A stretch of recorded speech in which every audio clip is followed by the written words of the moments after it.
S, so ட்ரெய்லர்லாம் பார்த்தோம். It was very promising. நாங்கள் நிறைய பேர் சொன்ன மாதிரி ரொம்ப நிறைய இன்ட்ரெஸ்டிங்கான எலிமெண்ட்ஸ் எல்லாம் இருந்துச்சு. பாடல்களுமே அவ்வளோ நல்ல ஒரு பாடல். ஒரு பாட்டுக்கு இன்னொரு பாட்டு பயங்கர கான்ட்ராஸ்ட். ஜிப்ரான் சாருடைய மேஜிக் மறுபடியும் நிகழ்த்திருக்காரு. ஸோ எஸ், நம்மளை தாண்டி படத்துடைய டீம், ஸ்பெஷல் கெஸ்ட், படத்தை பார்த்தவங்க இதை பற்றி பேசினா இன்னும் நல்லா இருக்கும் அப்படின்னு நான் நினைக்கிறேன். ஸோ எஸ், அந்த நோட் நம்ம வந்து சீஃப் கெஸ்ட் வந்து நம்ம இன்வைட் பண்ணிடலாம். முதல்ல yes, on that order we'll go with நடிகர் சமுத்திரகனி அவர்களை அன்போடு மேடைக்கு அழைக்கிறேன். எஸ், மியூசிக் டைரக்டர் ஜிப்ரான் அவர்களை அன்போடு மேடைக்கு அழைக்கிறேன். Yes, please you can be seated. அடுத்தபடியாக திரு சீமான் அவர்களை அன்போடு மேடைக்கு அழைக்கிறோம். அடுத்தபடியாக நடிகர் இயக்குனர் பாலாஜி சக்திவேல் அவர்களை அன்போடு மேடைக்கு அழைக்கிறோம்.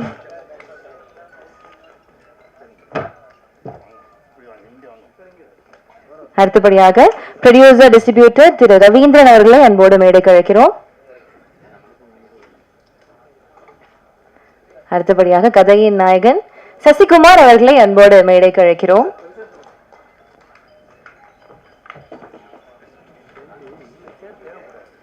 அடுத்தபடியாக இந்த படத்துடைய இயக்குனர் சரவணன் அவர்களை அன்போடு மேடைக்கு அழைக்கிறோம்.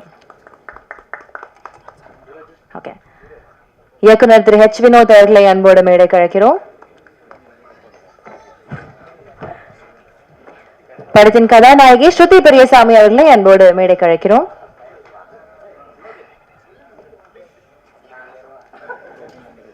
இயக்குனர் ரோகன் வெங்கடேஷன் அவர்களை அன்போடு மேடைக்கு அழைக்கிறோம். அடுத்தபடியாக திங்க் மியூசிக் பேனர்ல இருந்து we have சந்தோஷ் அவர்கள், திரு சந்தோஷ் அவர்களை அன்போடு மேடைக்கு அழைக்கிறோம். இந்த படத்துடைய ஆர்ட் டைரக்டர் உதயகுமார் அவர்களை அன்போடு மேடைக்கு அழைக்கிறோம். படத்தினுடைய சினிமாட்டோகிராஃபர் ஆர்.வி. சரண் அவர்களை அன்போடு மேடைக்கு அழைக்கிறோம். எடிட்டர் திரு நெல்சன் ஆண்டனி அவர்களை அன்போடு மேடைக்கு அழைக்கிறோம். லிரிசிஸ்ட் ரவி அவர்களை அன்போடு மேடைக்கு அழைக்கிறோம். ஆக்டர் ஸ்டாலின் அவர்களை அன்போடு மேடைக்கு அழைக்கிறோம். ஆக்டர் நிலா சுதாகர் அவர்களை அன்போடு மேடைக்கு அழைக்கிறோம்.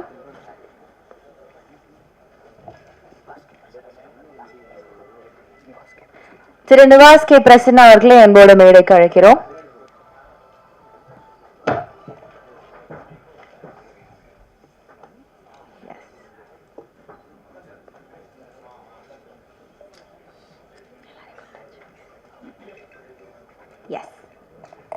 முதல்ல பேசுறதுக்கு இந்த படத்துடைய சினிமாட்டோகிராஃபர் சரண் அவர்கள், இதுக்கு முன்னாடி அகம், ஒரு கிடாவின் கருணை மண் அப்படின்னு பல படங்கள்ல ஒர்க் பண்ண ஒரு சினிமாட்டோகிராஃபர். இந்த படத்துலயும் ஒரு நல்ல ஒர்க் பண்ணியிருக்காங்க. அவங்கள வந்து ஒரு சில வார்த்தைகள் பேசுறதுக்காக அன்போடு அழைக்கிறோம். மேடையில் இருக்கும் அனைவருக்கும், பிரசன்ட் மீடியாவுக்கும் வணக்கம். முதல்ல இந்த படத்தை எனக்கு ஒர்க் பண்ணுறதுக்கு ஆப்பர்ச்சுனிட்டி கொடுத்த டைரக்டர் ஈரா சரவணன் சாருக்கு ரொம்ப நன்றி சொல்லிக்கிறேன். ஏன்னா இந்த படம் பண்ணுறதுக்கு முன்னாடி வெறும் ஒரு கிடாயின் கரணை மூலம் விழித்திரை மட்டும் தான் பண்ணியிருந்தேன். அதை பார்த்துட்டு சார் தான் கூப்பிட்டு நான் இந்த படம் கொடுத்தாரு. ரொம்ப தேங்க்யூ சார். அப்புறம் சசி சார் எனக்கு ரொம்ப பிடிச்ச ஆக்டர், அவர் கூட ஒர்க் பண்ண ரொம்ப ஹாப்பியாக இருக்குது. ஏன்னா நல்லா கோஆப்ரேட்டிவ், அப்புறம் நிறைய சப்போர்ட் பண்ணார். Thank you sir. அப்புறம் கனி சார் கூட நான் அசிஸ்டண்ட்டாக இருக்கும்போது ஒரு படம் ஒர்க் பண்ணிக்கிறேன். அதுக்கப்புறம் இப்போ தான் கேமராமேன் பண்ண போனால் ஒரு படம் பண்ணியிருக்கேன். அப்புறம் படத்தில் ரொம்ப முக்கியமான விஷயம் டைலாக்ஸ் அண்ட் ஸ்க்ரீன் பிளே. அதுக்கப்புறம் ஜிப்ரான் சாரோட பிஜிஎம் தான். அதுதான் என்னோட விஷுவல்ஸும் கொஞ்சம் பூஸ்ட் பண்ணி கொடுத்துருக்கு. அப்புறம் பாலாஜி சக்திவேல் சார், ஸ்ருதி எல்லாமே ரொம்ப நல்லா பர்ஃபார்ம் பண்ணியிருக்காங்க. இப்போ டெக்னீஷியனாக எடிட்டர் நெல்சன் ஆண்டனி, அப்புறம் உதய் ஆர்ட் டைரக்டர் எல்லாமே பண்ணியிருக்காங்க. படம் நல்லா வந்திருக்கு. ஸோ சப்போர்ட் பண்ணுங்கள், நல்லா இப்போ ரிவ்யூஸ் கொடுங்க. Thank you. Thank you so much sir. அடுத்தபடியாக எடிட்டர் நெல்சன் ஆண்டனி அவர்களே பேச அழைக்கிறோம். இதுக்கு முன்னாடி பழந்தாகாது ஊர்க்குருவி அப்படின்ற படத்தில் ஒர்க் பண்ணியிருக்காங்க. ஸோ இந்த படத்துடைய அனுபவம் பற்றி பேசுறதுக்காக. மேடையில் இருக்கிற பெரியவர்களுக்கும் பத்திரிகை நண்பர்களுக்கும் வணக்கம். முதல்ல நான் வந்து இதை ஒரு தேங்க்ஸ் சொல்கிற ஒரு ஸ்டேஜாக யூஸ் பண்ணிக்கிறேன். ஏன்னா எனக்கு இது ரொம்ப முக்கியமான படம். என்னை நம்பி இவ்வளோ பெரிய படத்தை வந்து டேரக்டர் இந்த படத்தை கொடுத்ததுக்கு எனக்கு ரொம்ப பெரிய நன்றின்றதை தாண்டி, வாய்ப்பு அப்படின்றத தாண்டி எனக்கு இது ஒரு வரம் மாதிரி. ஏன்னா வந்து சார் இப்படி ஒரு பாத்திரத்தில் நடிக்கிறது, அதை நான் சின்ன வயசுலேருந்து பார்த்து ரசித்த ஒரு கேரக்டர். அவ்வளோ படங்கள் பண்ணியிருக்காரு, அவ்வளோ படம் பார்த்து ரசிச்சிருக்கேன். திடீர்னு வந்து அவர் இப்படி நடிக்கிற படத்தை வந்து நான் எடிட் பண்ணுறேன்னு நினைக்கிறப்ப பயங்கர பெருமையாக இருந்துச்சு எனக்கு. சார் பண்ண சீன்ஸ்லாம் நான் வந்து முன்னாடியே பார்த்து ரசித்து எடிட் பண்ணுறன்ற ஒரு ஃபீலிங் வந்து பயங்கரமாக இருந்துச்சு. அதை ரஷ்லேருந்து பார்த்து என்ஜாய் பண்ணுற வரம் வந்து எனக்கு கிடச்சிது. அது வந்து நான் வந்து டேரக்டருக்கு தான் தேங்க்ஸ் சொல்லணும். அப்புறம் கூட வேலை செஞ்ச டிஓபி, கோ டைரக்டர்ஸ், அசிஸ்டன்ட் டைரக்டர்ஸ் எல்லாருமே வந்து பயங்கர சப்போர்ட்டிவாக இருந்தாங்க. எல்லாருக்கும் ரொம்ப நன்றி.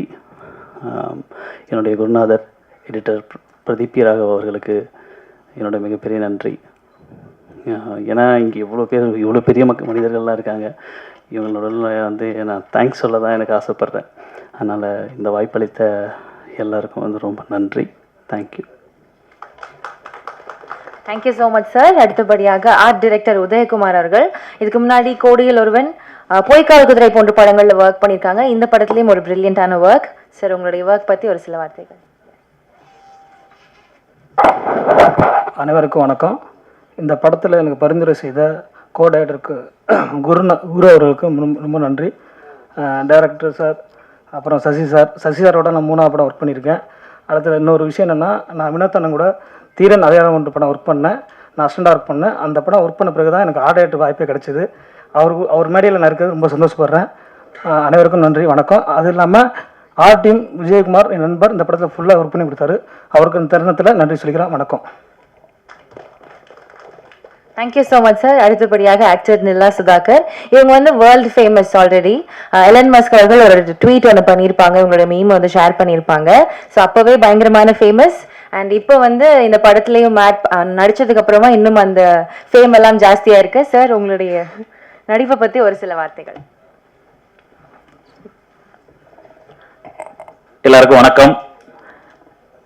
இந்த நந்தன் திரைப்படத்தில் எனக்கு ஒரு வாய்ப்பு வழங்கிய அன்பு சகோதரர் இரா சரவணன் அவர்களுக்கும், அதற்கான இசைவை தந்த அண்ணன் சசிகுமார் அவர்களுக்கும், அதனுடைய தயாரிப்பாளர் அவர்களுக்கும் இந்த நேரத்தில் என்னுடைய நன்றியையும் வணக்கத்தையும் தெரிவித்துக் கொள்கின்றேன். மேடையில் வீட்டிற்கும் இதற்கு சிறப்பு விருந்தினர்களாக அண்ணன் இரா சரவணனின் உறவினர்களாகவும் நண்பர்களாகவும் வந்திருக்கின்ற அத்துணை பேரையும் வணங்குகிறேன். நன்றி. இந்த விழாவிற்கு வருகை தந்திருக்கக்கூடிய ஊடக பத்திரிகை நண்பர்களுக்கும் மற்ற அனைவரையும் வணங்குகிறேன். எத்தனையோ இயக்குனர்கள் இங்கே திரைப்படம் எடுக்கின்றார்கள். அதில் வந்து நிறைய படங்கள் கலெக்ஷன் ரீதியாக நிறைய வசூலை குவிக்கிற இயக்குனர்கள் நிறைய பேர் இருக்காங்க. ஆனால் அன்பு அண்ணன் இரா சரவணன் அவர்கள் சமூகம் சார்ந்து படம் எடுத்திருக்கின்றார். ஏன்னா பணம் மட்டுமே சார்ந்து எடுக்காமல் சமூகத்தை பற்றி சிந்திக்கக்கூடிய ஓரிரு இயக்குனர்களில் அண்ணன் சரவணனும் இருக்கிறார் என்பதை நான் இந்த நேரத்தில் உங்களோடு பகிர்ந்து கொள்கிறேன். ஏன்னா எத்தனையோ பேர் பிறக்கிறோம், சம்பாதிக்கிறோம், கல்யாணம் பண்ணுறோம், வீடு கட்டுறோம், அப்படியே ஏதோ ஒரு வகையில் வளர்ந்துட்டு போயிடுறோம்.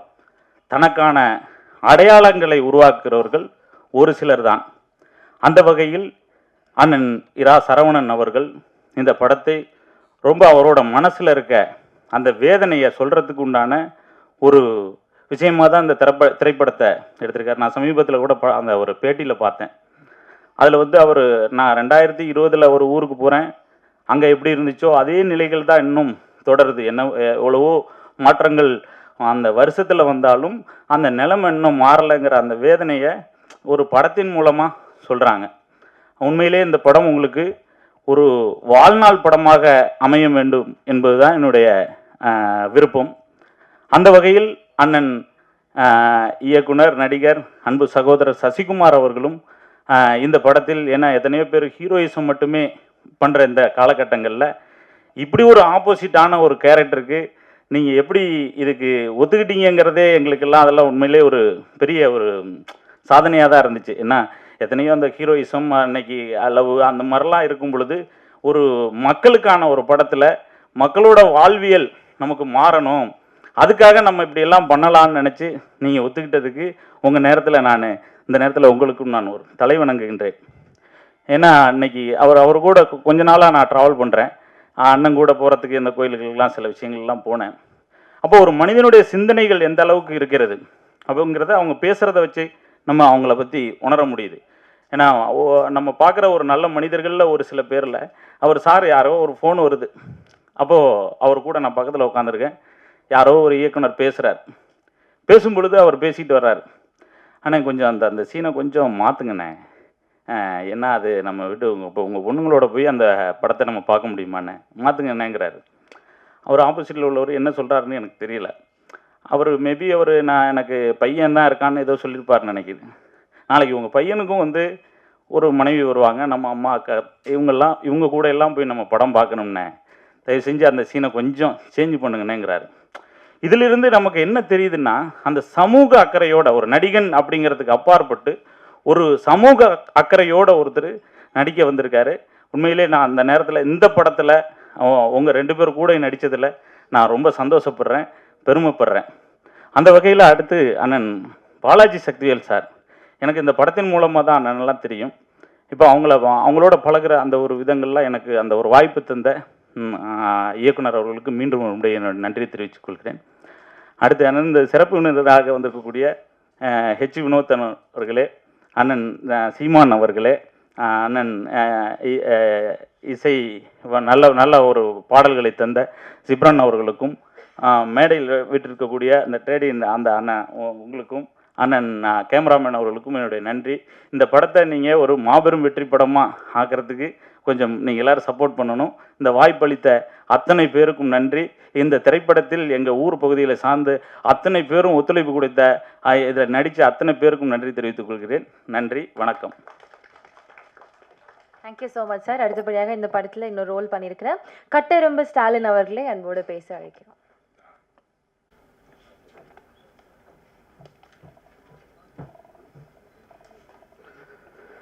பத்திரிகையாளர் நண்பர்களுக்கும் ஊடக நண்பர்களுக்கும் வணக்கம். என்னோடது முதல் சினிமா மேடை. ஏற்கனவே யூடியூப் மேடைகளில் நிறையா பேசியிருக்கேன். இதுக்கு நான் முதல்ல நன்றி சொல்லணும்னா இறைவனுக்கு நன்றி சொல்லணும், அடுத்து இரா சரவணன் சாருக்கு நன்றி சொல்லணும்.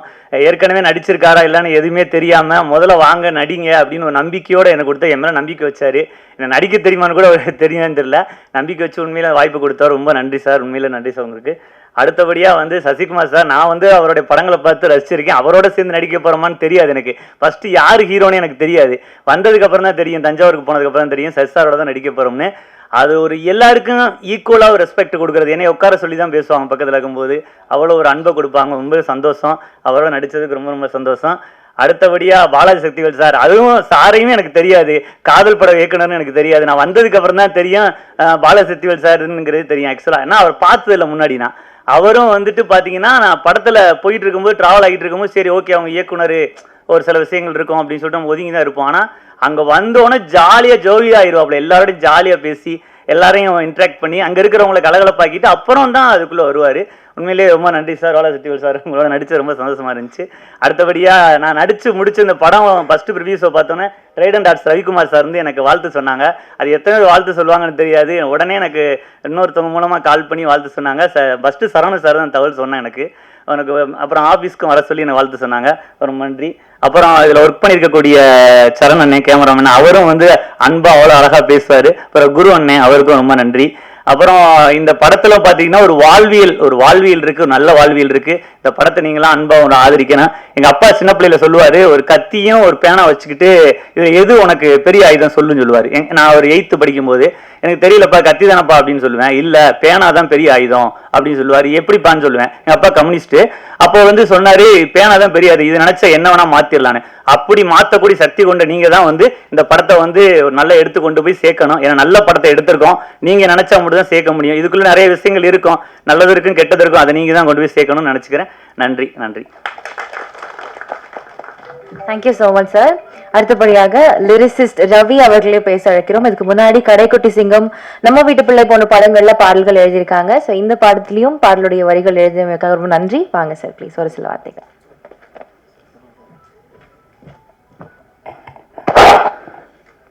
செந்தமிழன், சீமான் அண்ணன் உள்ளிட்ட அவையை வணங்கி மகிழ்கிறேன். மிகவும் நெகிழ்வான ஒரு தருணம். எத்தனையோ படங்களை இந்த திரையரங்கில் பார்த்திருக்கிறேன். இந்த மேடைக்கு வருவதற்கு இத்தனை நாட்களாகி இருக்கின்றது. அந்த ஒரு அற்புதமான வாய்ப்பை தந்த இரா சரவணன் ஐயா அவர்களுக்கு நெஞ்சார்ந்த நன்றிகளை அள்ளி வழங்கி அகம் மகிழ்கிறேன். இந்த படம் மிக சிறந்த ஒரு படம். எல்லா படங்களுக்கும் சொல்லுகிற வார்த்தை கிடையாது. இந்த படத்தை பார்த்த பிறகு உங்களுக்கு நிச்சயமாக அது புரியும். நந்தன் என்கிற இந்த பெயரே ஒரு பெரிய இந்த இந்திய சரித்திரத்தினுடைய மிகப்பெரிய வரலாற்றை எடுத்து சொல்லக்கூடிய ஒரு படம். ஏன்னா இதை தாண்டி நந்தன் என்கிற அந்த பேரை தாண்டி நம்மளால வேற எதையும் பேச முடியாது. எதை பேசினாலும் வெளியில விஷயங்கள் தெரிஞ்சிடும். அப்படிங்கிறதுனால 20ஆம் தேதி உங்களுக்கு எல்லா விஷயங்களும் தெரியும். உங்க ஆன்மாவை உழுக்கக்கூடிய ஒரு படமா இருக்கும். நந்தன் என்கிற இந்த பேருக்குள் அத்தனை விஷயங்கள், இந்த தமிழ் சமூகத்தினுடைய, இந்திய சமூகத்தினுடைய இருக்கக்கூடிய ஏற்றத்தாழ்வுகள், எல்லா பிரச்சனைகளையும் மையமாக கொண்டு மிக அற்புதமாக எளிய ஒரு திரைமொழியால் உருவாக்கப்பட்டிருக்கூடிய மிக நல்ல படம் இந்த படம். அப்படிப்பட்ட ஒரு படத்தில் மிக அற்புதமான பாடல்களை எழுதுவதற்கான வாய்ப்பை தந்த இரா சரவணன் ஐயா அவர்களுக்கும், என் பாடல் வரிகளை ஒத்துக்கொண்டு மிக பிரமாதமான ஒரு இசையை வழங்கிய ஜிப்ரான் ஐயா அவர்களுக்கும், இந்த பாடல்களை வெளியிடுவதற்காக என்னை ஒரு அறிமுகம் இல்லாத, ஒரு பெரிய புகழ் இல்லாத ஒரு பாடலாசிரியனை ஏற்றுக்கொண்ட சந்தோஷ் ஐயா அவர்களுக்கும் மற்ற இருக்கக்கூடிய அனைத்து பெருமக்களுக்கும் இந்த இனிய தருணத்திலே என்னுடைய நெஞ்சார்ந்த நன்றிகளை தெரிவித்துக் கொள்கின்றேன். ஒவ்வொரு வரியையும் ரசிக்கக்கூடிய ஒரு அற்புதமான ஒரு ரசிகர் இந்த படத்தினுடைய இயக்குனர் இரா சரவணன் ஐயா அவர்கள். அதாவது இந்த பாடலிலே எக்கி எக்கி பார்க்கிறேன் அப்படிங்கிற அந்த பாட்டுல பாத்தீங்கன்னா ஒரு 4 வரி இருக்கும். பாத்தீங்கன்னா அதாவது பரிகாரமா கரைச்சானே நான் ராணி தேனி ஆன, பரிகாரமா சிரிச்சானே நாணி கோணி போனேன் அப்படிங்கிற வரிகளை அவர் சொல்லி சொல்லி மகிழ்ச்சி அடைவார். என்ன சார் இப்படி ஒரு வரி எழுதிட்டீங்களே அப்படின்னு சொல்லிட்டு. சாதாரண வார்த்தைகள் தான், ஆனா அந்த இசையில உட்கார்ந்து அவருடைய அற்புதமான இசையில வருகிற போது நெஞ்சை பிசைகிற ஒரு உணர்வை தருகிற ஒரு அற்புதமான இசையை அவர் தந்திருக்கின்றார். அற்புதமான ஒரு வரலாற்று சிறப்பு மிக்க எத்தனையோ படங்களில் நாம் பாடல்கள் எழுதலாம். ஆனால் இந்த படம் அப்படி நாம் கடந்து செல்ல முடியாத ஒரு படம். அப்படி நாம் கடந்து செல்ல முடியாத ஒரு படத்தில் ஒரு நல்ல பாடலை எழுதுவதற்கான வாய்ப்பை தந்த இயக்குனர் இரா சரவணன் ஐயா அவர்களுக்கும், இந்த மேடையில் இருக்கக்கூடிய அனைத்து பெருமக்களுக்கும், குறிப்பாக கதையினுடைய நாயகன் சசிகுமார் ஐயா அவர்களுக்கும், சமுத்திரகனி ஐயா அவர்களுக்கும், அற்புதமாக நடித்திருக்கக்கூடிய இயக்குனர் பாலாஜி சக்திவேல் ஐயா அவர்களுக்கும், குரு அவர்களுக்கும் மற்றும் அனைத்து நல்லுள்ளங்களுக்கும் இந்த இனிய தருணத்திலே என்னுடைய நெஞ்சார்ந்த நன்றிகளை இருகரம் கூப்பி நான் நன்றிகளை தெரிவித்துக் கொள்கின்றேன். நான் மிக இக்கட்டான ஒரு சூழலில் இருக்கின்ற பொழுது, மனைவி தவறி அப்படிப்பட்ட ஒரு சூழலில் அவர் கொடுத்த இந்த வாய்ப்பு, அவர் கொடுத்த ஆறுதல் வார்த்தைகள் என்பது, அதாவது வார்த்தைகளில் வர்ணிக்க முடியாத ஒரு விஷயம். ஒரு மிக அற்புதமான ஒரு வாய்ப்பையும் சுதந்திரத்தையும் கொடுத்து மிக நல்ல படத்தில் எழுத வாய்ப்பளித்த அவருக்கும், இந்த படத்திலே சம்பந்தப்பட்டிருக்கூடிய அனைத்து நல்ல உள்ளங்களுக்கும் அவர்களுடைய பாதங்களை தொட்டு நான் நன்றி பாராட்டி விடைபெறுகிறேன். நன்றி, வணக்கம். Thank you so much sir. அடுத்தபடியாக திரு சந்தோஷ் அவர்கள் திங்க் மியூசிக் பேனர்லேருந்து. ஆக்சுவலி இப்போ சார் கூட சொன்னாங்க, அறிமுகம் இல்லாத எனக்கு இந்த ஒரு நல்ல வாய்ப்பு கொடுத்தாங்க அப்படின்னு சொல்லிட்டு. இவங்களுக்கு மட்டும் இல்லை, நிறைய யங்ஸ்டர்ஸ்க்குமே சார் என்றைக்குமே ஒரு வாய்ப்பு கொடுக்காம இருந்ததில்லை. Thank you so much sir. யங்ஸ்டர்ஸ்க்கு என்றைக்குமே ஒரு ஆதரவாக இருக்கிறதுக்கு ரொம்ப நன்றி. Thank you. Please a few words from you. அனைவருக்கும் வணக்கம். இந்த மேடை ரொம்ப ஸ்பெஷல். எப்படி ஆரம்பிச்சதுன்னா, இரா சரவணன் ரொம்ப ஃப்ரெண்டு. நாங்களாம் ஒரு டீமு. நான், இரா சரவணன், இயக்குனர் H. வினோத், ரோஹின், நிவாஸ் எல்லாம். ஒரு நாள் H. வினோத் கால் பண்ணார். இரா சரவணன் ஒரு படம் எடுத்திருக்காரு, நந்தன் சொல்லிட்டு ஒரு படம், அந்த படத்தை நீங்கள் பாருங்கள் அப்படின்னு சொல்லி. மியூசிக் டைரக்டர்லாம் அப்போ யாரும் ஃபிக்ஸ் பண்ணலை. படம் மட்டும் எடுத்துட்டாரு. இந்த படத்துக்கு யார் கரெக்டாக இருக்கும்ன்ட்டு நீங்கள் யோசிங்க அப்படின்னு சொல்லிட்டு கூப்பிட்டாரு. நான் போய் படத்தை பார்க்குறேன். மியூசிக்லாம் எதுவும் இல்லை, எஃபெக்ட்ஸ் எதுவும் இல்லை. ஐ திங்க் டப்பிங் கூட பண்ணலன்னு நினைக்கிறேன். படம் பார்த்துட்டு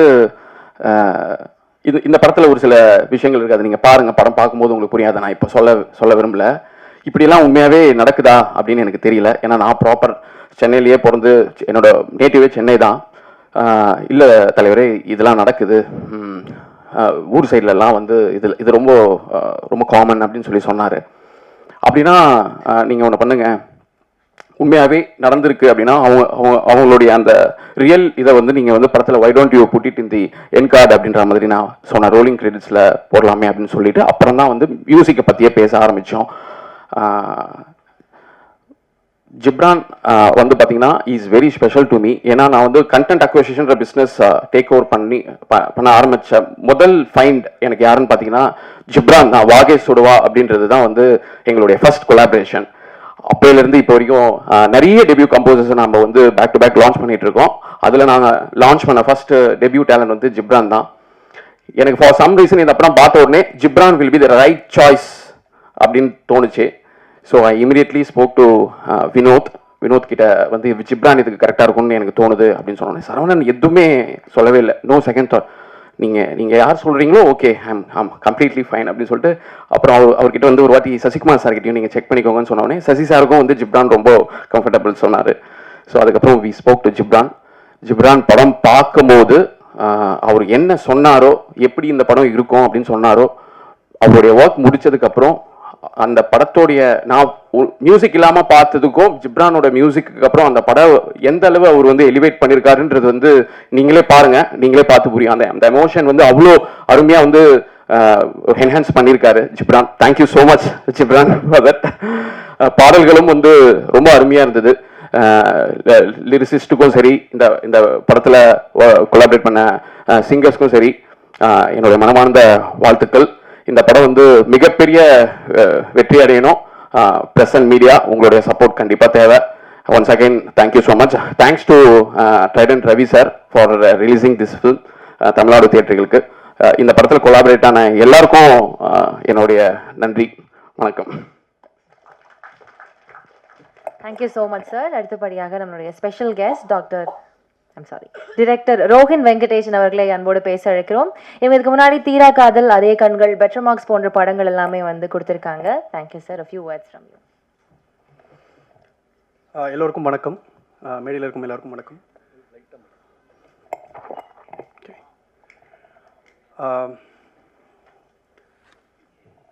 கொஞ்சம் நர்வஸாக இருக்குது. பிகாஸ் என் படத்துக்கு கூட நான் இவ்வளோ நர்வஸாக இருந்தது கிடையாது.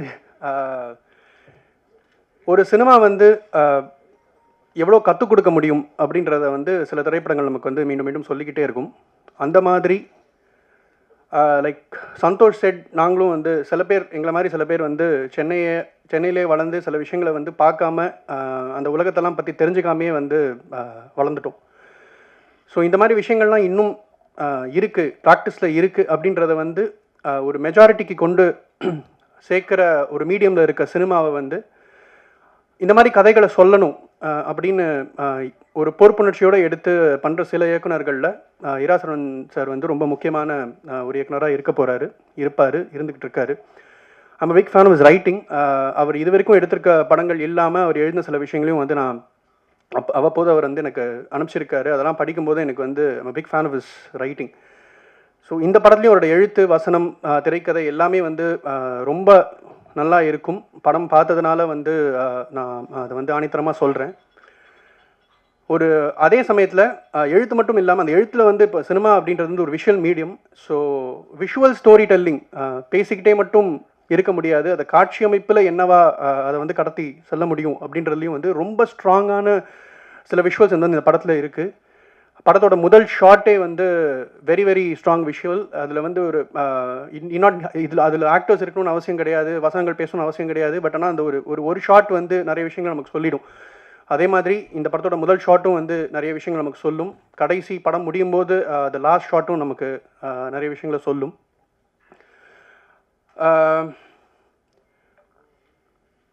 ஒரு சொசைட்டியில் வந்து ரிஃபார்மேஷன் வந்து இருந்துக்கிட்டே இருக்கணும். அதுக்கு முதல்ல வந்து நம்ம அது நடக்கிறதுக்கு வந்து எப்பவுமே வந்து ஒரு வீட்டிலேருந்து ஆரம்பிக்கணும். ஒரு நாட்டில் ஒரு மாற்றம் நடக்கணும்னா அது வந்து வீட்டிலேருந்து நடக்கணும் அப்படின்ற மாதிரி இங்கே ரிஃபார்ம்ஸை பற்றி, மாற்றங்களை பற்றி யோசிக்கிற மாமன்னர்கள் எப்படி தேவையோ அதே மாதிரி அடிமட்டத்திலேருந்து அந்த தாட்ஸ் இருக்கிற நந்தனார்களும் நமக்கு தேவை, இந்த நந்தர்களும் நமக்கு தேவை. மாமன்னர்கள் இருக்கிற இடத்துல இந்த முக்கியமான சோல்ஜர்ஸான நந்தர்களும் நமக்கு தேவை அப்படின்றத சொல்லி வாய்ப்பளித்த எல்லாருக்கும் நன்றி. படம் வெற்றி பெற வாழ்த்துக்கிறேன். Thank you so much. Thank you. Yes, அடுத்தபடியாக music director Nivas K Prasanna, ஒரு பிரில்லியன்ட் மியூசிக் டைரக்டர். இவருடைய பல ஆல்பம்ஸ் இன்னைக்கு வரைக்கும் நம்ம வந்து பயங்கரமா ரிப்பீட் மோட்ல கேட்டு என்ஜாய் பண்ற ஆல்பம்ஸா இருக்கு. ரீசெண்ட் ஃபேவரட் நிரா எங்க எல்லாருக்கும் ரொம்ப பிடிச்சது. ரொம்ப நன்றி sir. a few words from you.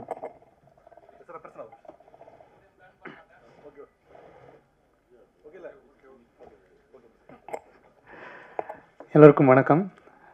வந்திருக்கும் பெரியவர்கள், மீடியா ப்ரெஸ், ஸ்டேஜில் நிறைய ஃபேவரட்ஸ் என்னோட வினோத் அண்ணா, சந்தோஷ் அண்ணா, ரோஹின் அண்ணா, Saravan sir, Sasi sir, Ravi sir.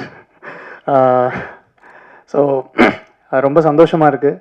இரா சரவணன் சாரோட நந்தன் படத்தோட ஆடியோ லான்ச்சுக்கு வந்து இங்கே நான் இருக்கிறது. நம்ம நிறைய பேர் வந்து சினிமாவில் கடந்து வந்திருப்போம் ஆக்சுவலி, நிறையா விஷயங்களுக்கு. ஸோ சிலர் வந்து நம்மளோட மனசில் வந்து ரொம்ப ஆழமாக இருப்பாங்க. Very few people have their values, their ethics, still whatever cinema gives. அதில் வந்து இரா சரவணன் சார் ஒருத்தர் கண்டிப்பாக. அவரோட ஏன்னா எனக்கு வந்து ஒரு பிரதர் அவர் actually. We have a very deeper connection. So நாங்கள் எல்லாருமே சேர்ந்து இருக்கும்போது அவரோட நிறைய விஷயங்கள் பேசியிருக்கேன், பழகியிருக்கேன். அவருடைய டேலண்ட் வந்து நந்தனில் அஃப்கோர்ஸ் உடன்பிறப்பை படுத்ததுக்கப்புறம் இதுக்கப்புறம் நீங்கள் எல்லாருமே பெரிய ஒரு இடத்துக்கு வருவார்னு நான் எப்போவுமே பிலீவ் பண்ணியிருக்கேன். ஸோ நந்தன் படம் வந்து பெரிய ஒரு இடத்த சாருக்கு கொடுக்கும். பல கஷ்டங்களுக்கும் பல தடங்களுக்கும் தாண்டி இந்த படத்தை அவர் எடுத்து இந்த இடத்துல வந்து நிறுத்தியிருக்காரு நான் நினைக்கிறேன். ஸோ இதை வாங்கி ரிலீஸ் பண்ண ட்ரைடன்ட் ஆர்ட் ரவி சாருக்கு ரொம்ப நன்றி. To the cast crew everybody I wish the best. என்னோட ப்ரேயர்ஸ் இந்த படம் நல்லா வர்றதுக்கு. வாய்ப்பளித்த எல்லோருக்கும் நன்றி. Thank you. Thank you so much, sir. அடுத்தபடியாக one of my favourite director and actor Balaji Sakthivel sir. Actually இவர் பேசினதை நான் கொஞ்சம் அந்த ரூமில் கேட்டுட்டு இருந்தேன். அவர் சொன்னார் இந்த மாதிரி நான் வந்து கோச், நான் பிளேயர் கிடையாது அப்படின்ட்டு. சார் கூட சசிகுமார் சார்லாம் இனிஷியலாக இந்த படத்துக்கு நடிக்க வாங்க அப்படின்னு இன்வைட் பண்ணப்போ நான் நடிக்க வர மாட்டேன்னு ரொம்ப கோவப்பட்டாராம். அதுக்கப்புறமா அசுரன் படத்தில் நடிக்க தொடங்கின அவருடைய வேட்டை வந்து இந்த படத்துலலாம் லார்ஜர் தென் லைஃப் எவ்வளோ பிரம்மாண்டமாக நடிச்சிருக்காரு. டான்ஸ் வேறு அந்த ஸ்டெப் பயங்கரமாக இருந்துச்சு சார். எஸ், ஸோ இந்த நடிப்பை பற்றி நீங்களே பேசுனீங்கன்னா இன்னும் நல்லாயிருக்கும். அண்ட் ஒன் மோர் திங், நீங்கள் கோச்சாக இருந்தாலும் நீங்கள் களத்தில் விளையாடுறது எங்கள் எல்லாருக்கும் ரொம்ப பிடிச்சிருக்கு. Thank you so much. அனைவருக்கும் என் பணிவான வணக்கம். முதலில்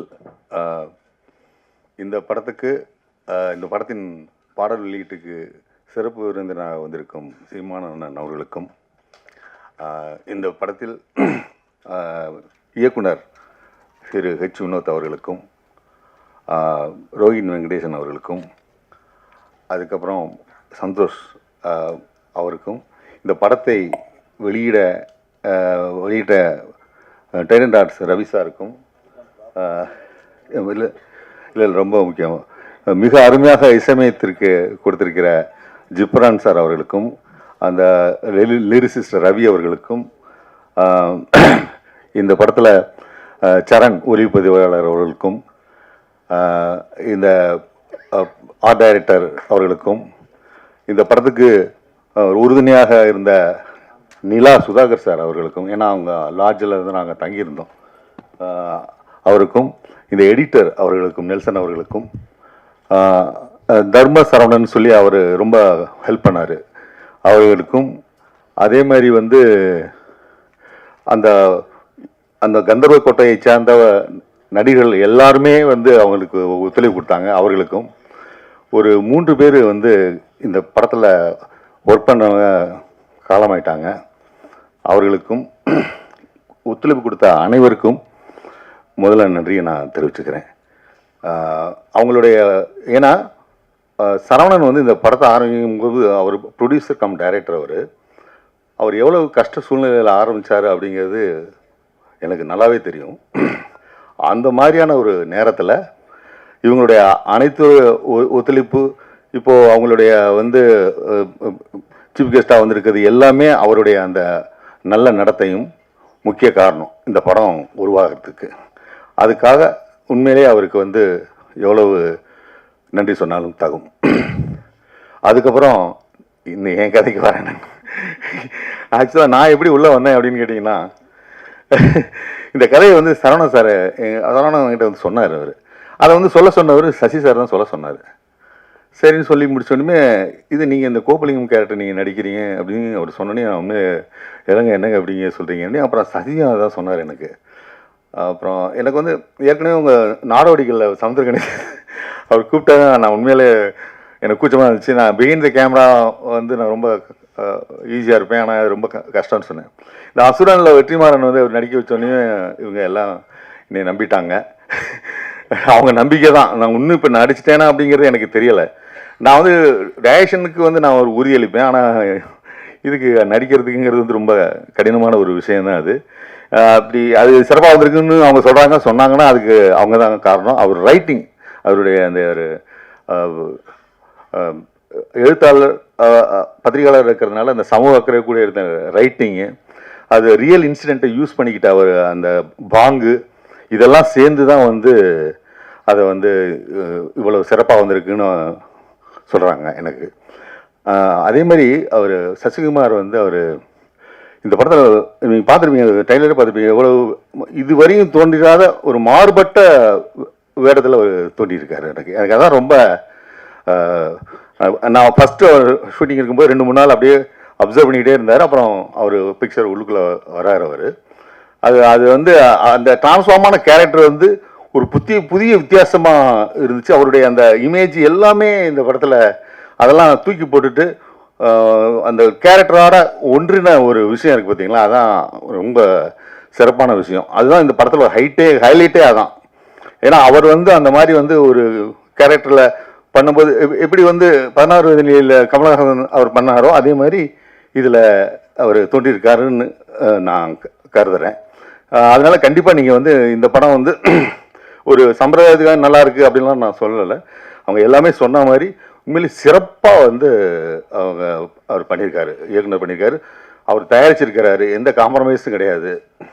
அவருக்கு ஒத்துழைப்புக்கு அவ்வளவு நண்பர்கள், எனக்கு அதான் ரொம்ப சந்தோஷம். பார்த்தீங்க அவர் சொல்லும்போது தான் எனக்கு தெரியுது, வினோத் சொல்லி தான் அவர் ஜிப்ரான் சார் உள்ளே வந்திருக்காருன்னு சொல்லிட்டு. அவரோட இசை உண்மையிலே மிகப்பெரிய ஒரு இந்த படத்துக்கு மிகப்பெரிய ஒரு ஸ்ட்ராங்கான ஒரு பில்லராக இருந்திருக்கு. ஏன்னா நான் டப்பிங் டயத்தில் கொஞ்சம் பார்த்துருக்கேன், ஆனால் இசைக்கு அப்புறம் பார்க்கும்போது உண்மையிலே அது ஒரு வேற லெவலில் இருந்துச்சு. அது எல்லாத்துக்கும் காரணம் வந்து அவருடைய அந்த கேரக்டர், அந்த ஒரு சரவணன் சாருக்கு வந்து ஒரு இயல்பான ஒரு கேரக்டர் இருக்குது. என்ன ரொம்ப ரொம்ப மென்மையாக தான் பேசுவார், ஆனால் அவர் எடுக்கிற விஷயத்தில் உறுதியாக நிற்பார். அதுதான் அங்கே உள்ளது. எனக்கு வந்து நேரடியாக பழக்கம் வந்து மற்றபடி பழக்கம் இருக்குது, ஆனால் செட்டில் பழக்கும் போது எனக்கு வந்து சச்சினுடைய அந்த ரொம்ப அந்த இயல்பான, அதாவது நடிகர் அதை தாண்டி ஒரு தயாரிப்பாளராக இருந்திருக்காரு, அது எல்லாமே சேர்ந்து ஒரு சக மனிதராக அற்புதமான மனிதராக நான் பார்த்தேன். அந்த பழக வாய்ப்பு கிடைச்சது எனக்கு ரொம்ப சந்தோஷமாக இருந்தது. கனி, நான் கூப்பிடும்போது வரல, நீ இப்போ வந்து நீ நடிக்கிற அப்படின்னு சொல்லி உரிமையாக வந்து கோச்சிக்கிட்டது, இது எல்லாமே எனக்கு ரொம்ப இதாக இருக்குது. எனக்கு கொஞ்சம் கூச்சமாக இருக்குது. அதனால் எல்லாத்துக்குமே வந்து இந்த படத்தை வந்து அடுத்த லெவலுக்கு கொண்டு போய் மக்கள்கிட்ட சேர்க்க வேண்டிய இது உங்கள் கடமை என்று கூறி விடைபெறுகிறேன். நன்றி, வணக்கம். Thank you so much sir. அடுத்தபடியாக கதையின் நாயகி ஸ்ருதி பெரியசாமி. இந்த படத்துல அந்த கேரக்டருக்கு அந்த கெட்டப்பும் சரி, அவங்களுடைய ஆட்டிடியூடும் சரி, அவ்வளோ கச்சிதமா இருக்கு. Thank you so much for being so nice on screen. வாங்க ஒரு சில வார்த்தைகள் படத்துடைய அனுபவத்தை பற்றி. இது அவங்களுடைய டெபியூ ஃபிலிம் ஆஸ் ஒரு லீட் ரோல் பண்ணுறாங்க. ஸோ கண்டிப்பாக நம்மளுடைய சப்போர்ட் என்றைக்குமே உங்களுக்கு இருக்கும்.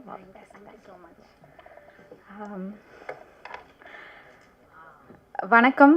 வந்திருக்க guest, crew members, press and media எல்லாருக்கும் வணக்கம். இந்த மேடை எனக்கு ரொம்ப முக்கியமான ஒரு மேடை, ரொம்ப எமோஷ்னலாகவும் நர்வஸாகவும் இருக்குது.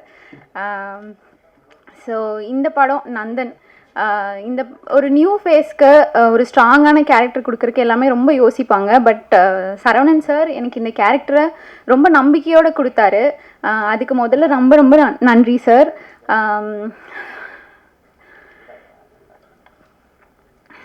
கொஞ்சம் எமோஷ்னலாக இருக்குது எனக்கு.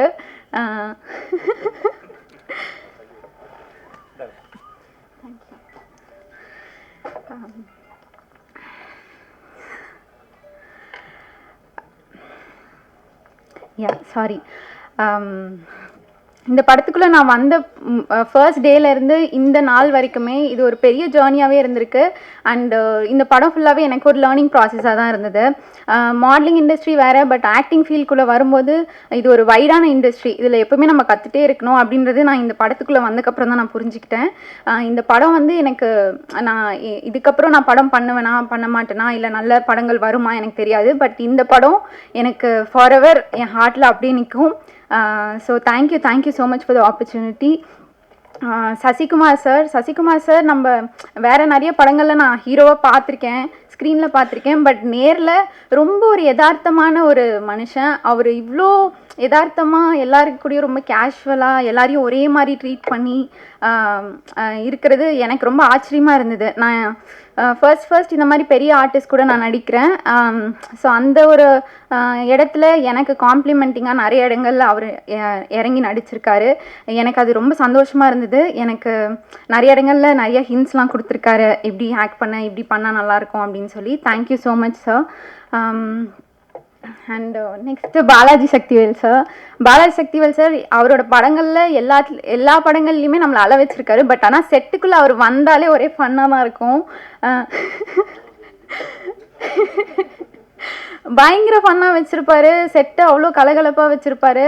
இவர் இந்த படத்தில் ஆக்சுவலி ஒரு வில்லன் கேரக்டர் மாதிரி தான். பட் தென் அவர் செட்குள்ளே வந்தாலே எல்லாரும் ஃபன்னாக ஜாலியாக என்ஜாய் பண்ணிகிட்டு இருப்போம். அந்த மாதிரி ஒருத்தர். ரொம்ப thank you so much sir. And அடுத்து ஆர்வி சரண் சார், எங்கள் டிஓபி சார், அவருக்கும் அவங்களோட டீமுக்கும் ரொம்ப thanks. All the best for your future too. Madhesh, எங்களோட அழகன், இந்த படத்தில் என்னோட பையன் கேரக்டர் பண்ணியிருக்காரு. அவர் இன்னைக்கு வரலன்னு நினைக்கிறேன். ரொம்ப நாட்டியான ஒரு பையன், but he has a very good future.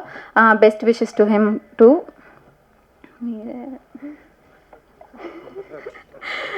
எங்களோட editor sir Nelson, thank you so much sir. Ghibran sir, இந்த படம் ரொம்ப அழகான ஒரு பேக்ரவுண்ட் ஸ்கோர் கொடுத்துருக்கீங்க. நிறைய இடங்கள்ல நீங்கள் சீன்ஸை எலிவேட் பண்ணியிருக்கீங்க. சார் சொன்ன மாதிரி நானும் டப்பிங்கில் நிறைய சீன்ஸ் பார்த்துருக்கேன். அது டப்பிங்கில் பார்த்ததுக்கும் அதுக்கப்புறம் ப்ரிவியூவில் பார்த்ததுக்கும் நிறைய வித்தியாசம் இருக்குது. Thank you so much for the wonderful BGM. And எக்கி எக்கி song is going to stay in my hearts forever. Thank you so much for the beautiful songs. Trident Arts Ravindran sir, thank you so much for teaming up with us. உங்களோட support எங்களுக்கு it's huge support actually. Thank you so much. வேறு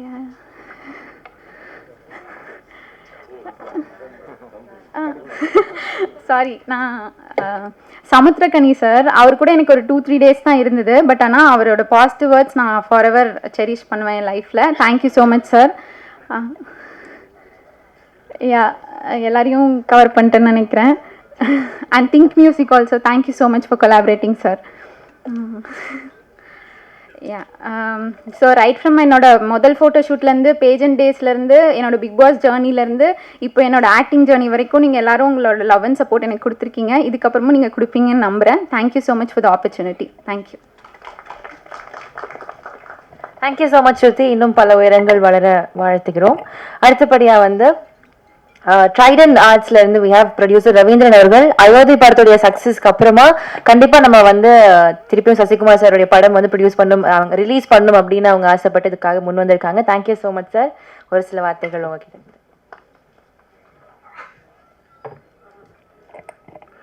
அழைப்பை ஏற்று வந்திருக்கும் எல்லா பத்திரிகை நண்பர்கள், ஊடகம் எல்லாருக்கும், எல்லாம் ரெகுலராக பார்த்துட்டு இருக்கோம். நம்ம எல்லாருக்கும் காலை வணக்கம்.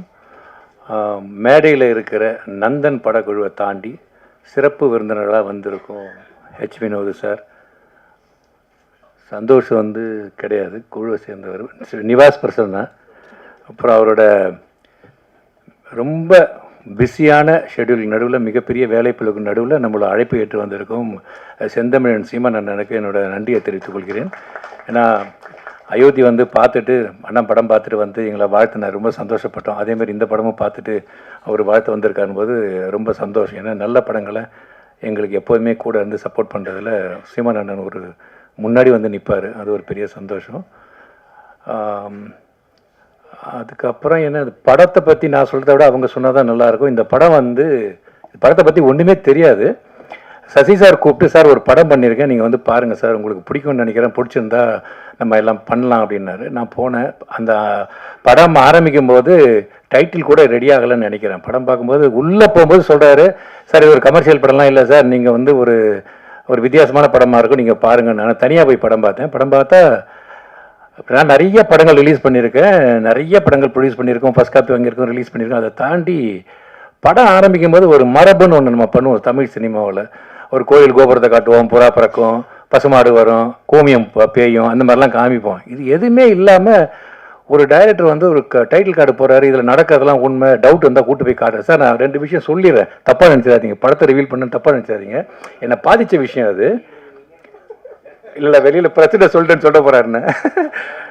அதுக்கப்புறம் பார்த்தா எடுத்த உடனே மரபுகளை உடைக்கிறான் ஒரு மனுஷன். என்னடா இது, செருப்பில் வந்து ஃபஸ்ட்டு ஷார்ட்டை போய் செருப்பில் ஃபோக்கஸ் பண்ணி க்ளோஸ் அப் வச்சுருக்காரு. மிரண்டு போயிட்டான். ஐயோ என்னத்தை சொல்ல வர்றாரு இவர். ஓப்பனிங் போகிறோம், அப்படியே உட்காந்து சில மாரி தனியாக படம் பார்த்துருக்கேன், சில மாரி படம் பார்த்துட்ருக்கேன். படம் பார்த்து பெரிய பாதிப்பு. சார் உடனே இன்னொரு ஷோ வேணும் சார், நான் டீமோட ஃபுல்லாக படம் பார்க்குறேன்னு சொல்லிட்டு உடனே அடுத்த நாள் காலையிலே நான் இன்னும் ரொம்ப பாதிப்பாக இருக்குது இந்த படம், ஒரு படம் பார்ப்போம். படம் பார்த்துட்டு வெளியில் வந்தவுடனே சார் கண்டிப்பாக நம்ம இந்த படம் ஜாயின் பண்ணி பண்ணுவோம்னு சொல்லிட்டு, அதுக்கப்புறம் எங்கள் டீமோட படம் பார்த்து எல்லாருக்கும் இந்த படம் ரொம்ப பிடிச்சி போய் கண்டிப்பாக இந்த படம் நான் ஜாயின் பண்ணுறேன், நம்மளோட சேர்ந்து பண்ணுவோன்றது. நீங்களும் படம் பாருங்கள், டெஃபினட்டாக நீங்கள் பார்த்து நல்ல படத்துக்கெல்லாம் பெரிய சப்போர்ட் பண்ணுவீங்க. படம் பார்த்து 100% எல்லாருக்கும் பிடிக்கும். இது வித்தியாசமான ஒரு படம்.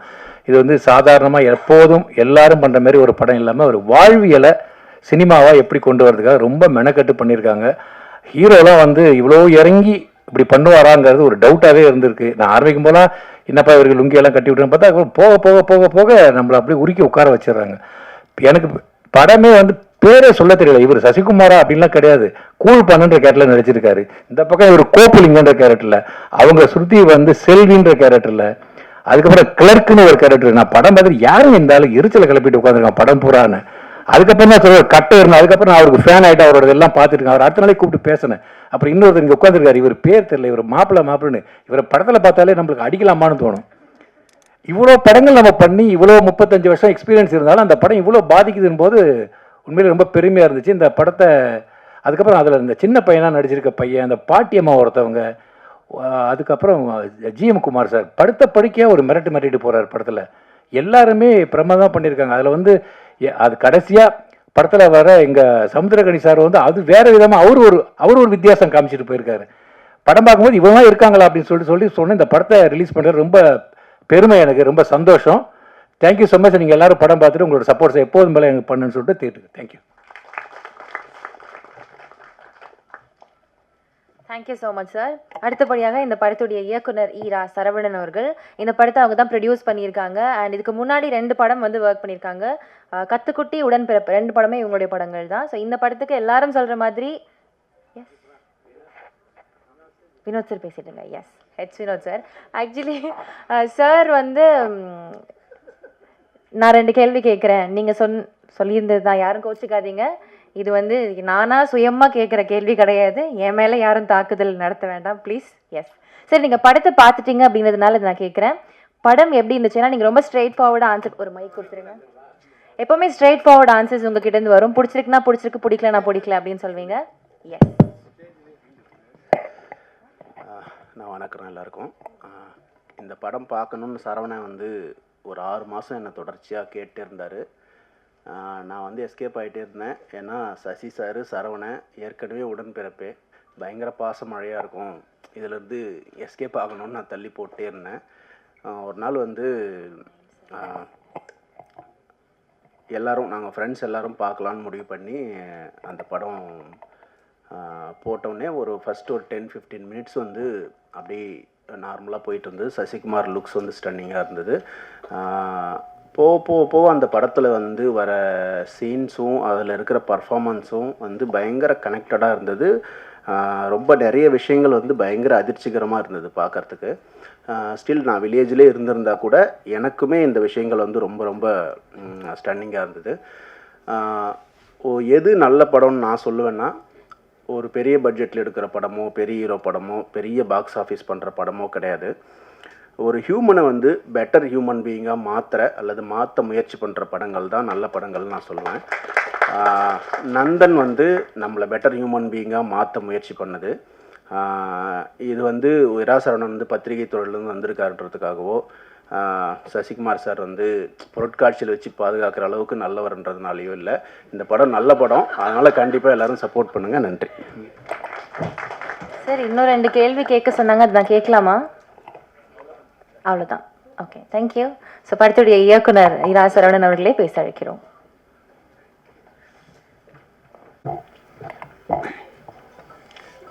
என்னுடைய சொந்தக்கார ஜாதிக்கார பத்திரிகையாளர்களுக்கு முதல் வணக்கம். இந்த சினிமாவுக்கு வந்து 10 வருஷம் ஆச்சு. இது நான் 3வது படம் நந்தன். முதல் 2 படங்களுக்கு இந்த மாதிரி மேடை வாய்ப்பு எனக்கு அமையலை. கத்துக்குட்டி உடன்பிறப்பை படங்களுக்கு இசை வெளியீட்டு விழாவோ வெற்றி விழாவோ இல்லை பத்திரிகையாளர்கள் சந்திப்போ அந்த மாதிரி எந்த விதமான சாத்தியங்களும் எனக்கு அமையலை. அதனால் இது 3வது பட மேடையில் நம்ம நிறைய பேசணும், 2 மேடைக்கும் சேர்த்து பேசணும்னு நினச்சேன். ஆனால் எல்லாருமே பேசி முடிச்சிட்டாங்க பேச வேண்டிய விஷயங்களை. அதனால் அண்ணன் சீமான் எப்போ இந்த நிகழ்வுக்கு வரேன்னு ஒத்துக்கிட்டாரோ அப்போவே இந்த நந்தன் படம் மிக முக்கியமான படமாக மாறிடுச்சு. ரொம்ப ரொம்ப நன்றிங்கண்ணே. நேரம் ஒதுக்கி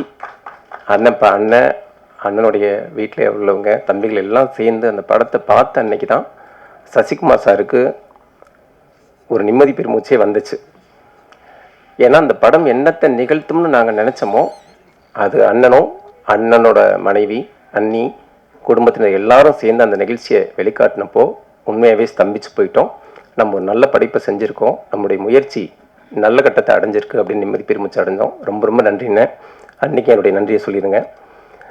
விழாவுக்கு வந்திருக்கிற என்னுடைய குழுவை சார்ந்த அத்தனை தொழில்நுட்ப கலைஞர்களுக்கும் நன்றி. அவங்களுக்கு தனித்தனியாக நான் சொல்ல டைம் இருக்குமான்னு தெரியல. சமுத்திரக்கனி சார் எந்த கண்டிஷனில் இங்கே கிளம்பி வந்திருக்காரு அப்படிங்கிறது எனக்கு தெரியும். அவர் டே நைட் ஓடிட்டே இருக்கிறாரு. நேற்று கூட எனக்கு ஃபோன் பண்ணி என்னால் வர முடியுமான்னு தெரியலை, இப்போ தாண்டா வந்து படுத்தேன் அப்படியே நித்திர சொக்குது அப்படின்னாரு. நானே சொன்னேன், அண்ணன் நீங்கள் பண்ண வேண்டிய உதவி எல்லாமே எனக்கு பண்ணிட்டீங்க, இது வந்து இன்னும் உதவி கேட்கன்னு தப்பாக எடுத்துக்காதீங்க, நீங்கள் வந்து பேசினா நல்லா இருக்குன்னு சொன்னேன். இந்த அழைப்பை ஏற்று வந்த அண்ணனுக்கு ரொம்ப நன்றி. மிக முக்கியமாக நான் மறந்துடாமல் சொல்ல வேண்டிய விஷயம், ஒரு படத்தோட பிஸ்னஸ் அப்படிங்கிறது பொண்ணு பார்க்குற மாதிரி. பொண்ணை பார்ப்பாங்க, அந்த பொண்ணு நல்லா இருந்தாலும் சரி நல்லா இல்லாட்டியும் சரி எதுவுமே பேச மாட்டாங்க. பொய் சொல்கிறோம், போயிட்டு கடிதம் போடுறோம் அப்படிம்பாங்க. நான் நிறைய படங்களுக்கு இதை நான் பார்த்துருக்கேன். அந்த பொண்ணு அழகாக இருந்தால் கூட அவங்களுக்கு பிடிச்சமான பொண்ணாக இருந்தாங்க, அழகுன்னு மட்டும் கிடையாது, பிடிச்சமான பொண்ணாக இருந்தால் கூட அது அந்த இடத்துல சொல்ல மாட்டாங்க. ஏன்னா சொன்னீங்கன்னா வரதட்சணை அதிகமாக வாங்க முடியாது. கண்ணு நொல்லம்பாங்க, காது நொல்லம்பாங்க, என்னங்க முடி இவ்வளோ கருப்பாக இருக்குது அப்படிம்பாங்க. அந்த மாதிரி ஏதாச்சும் ஒரு குறைய சொல்லுவாங்க. ஏன் குறைய சொன்னால் தான் கூடுதல் வரதட்சணை கிடைக்கும். சினிமாவும் அந்த மாதிரி தான். நம்ம படத்தை பார்க்குறப்போ பிடிச்சிருந்தாலும் சரி, சிரிப்பு வந்தால் கூட சிரிக்க மாட்டாங்க, அப்படியே உம்முன்னு இருப்பாங்க, அப்படியே மூடி. ஏன்னா சிரிச்சோ கொண்டாடவோ செஞ்சாலோ அந்த படத்துக்கான பேரத்தை வந்து பண்ண முடியாது. நீங்கள் சிரித்து கொண்டாடுறீங்கன்னு தெரிஞ்சால் அப்போ நான் அதிக ரேட் வைப்பேன்ல சார், 15 கோடி சார்ந்தேன். அதனால் அவங்களும் சிரிக்க மாட்டாங்க, நம்மளும் அப்படி இருப்பாங்க. அந்த மாதிரி நேரத்தில் ட்ரையன் சார் வந்து ரவி சார் படம் பார்க்குறாரு. படம் பார்க்குறப்ப கூட நான் வெளியூரில் இருக்கேன், சார் தான் ஸ்க்ரீன் பண்ணி காட்டுறாங்க. படம் பிடிச்சிருச்சு எல்லாம் சொல்கிறாங்க. நான் இதுக்கெல்லாம் ரவி சார் கூப்பிட்டு ரவி சார் ஆஃபீஸ்க்கு போகிறேன். நான் எதிர்பார்த்து போனது என்னென்னா படத்தை பற்றிலாம் எதுவும் பெருசாக பேச மாட்டார், பிஸ்னஸ் விஷயங்களுக்குள்ள ஸ்ட்ரைட்டாக போயிடுவார் அப்படின்னு நினச்சேன். சார் பிஸ்னஸ்லாம் அப்புறம் பேசிக்கலாம் சார். என்ன shot sir, sir first shot எப்படி சார் இப்படி வச்சிங்கன்னு சொல்லி அந்த படத்தை பற்றி 2.5 மணி நேரம், அதாவது திரையுலகத்தில் இவ்வளோ பெரிய ஜாம்பவானா இவ்வளோ காலம் கொடிகட்டி பறக்கிற ஒரு தயாரிப்பாளர் பிஸ்னஸ் தந்திரங்கள் எல்லாத்தையும் தூக்கி குப்பையில் போட்டுட்டு, சார் பார்த்தனைக்கே முடிப்பட்ட உங்கள் படம் நான் தான், நீங்கள் எவ்வளோ ரேட்டு சொன்னாலும் நான் வாங்கி தான் ஆகணும், இந்த படம் அதாவது அயோத்திக்கு பிறகு இந்த படத்தை பண்ண தான் நான் விரும்புகிறேன் அப்படின்னு சொன்னார். அந்த பெருந்தன்மை இன்னைக்கு தமிழ் சினிமாவில் இருக்கிற யார்கிட்டயாச்சும் பார்க்க முடியுமான்னு எனக்கு தெரியல சார். ஒரு வேளை என் கண்ணில் படலை போல இருக்குது. ரொம்ப ரொம்ப நன்றி சார் ட்ரெயின் சார். உங்கள் கைகளுக்கு வந்ததுக்கப்புறம் இந்த படத்துக்கு கிடச்சிருக்கிற மரியாதையும் உச்சமும் ரொம்ப பெருசு.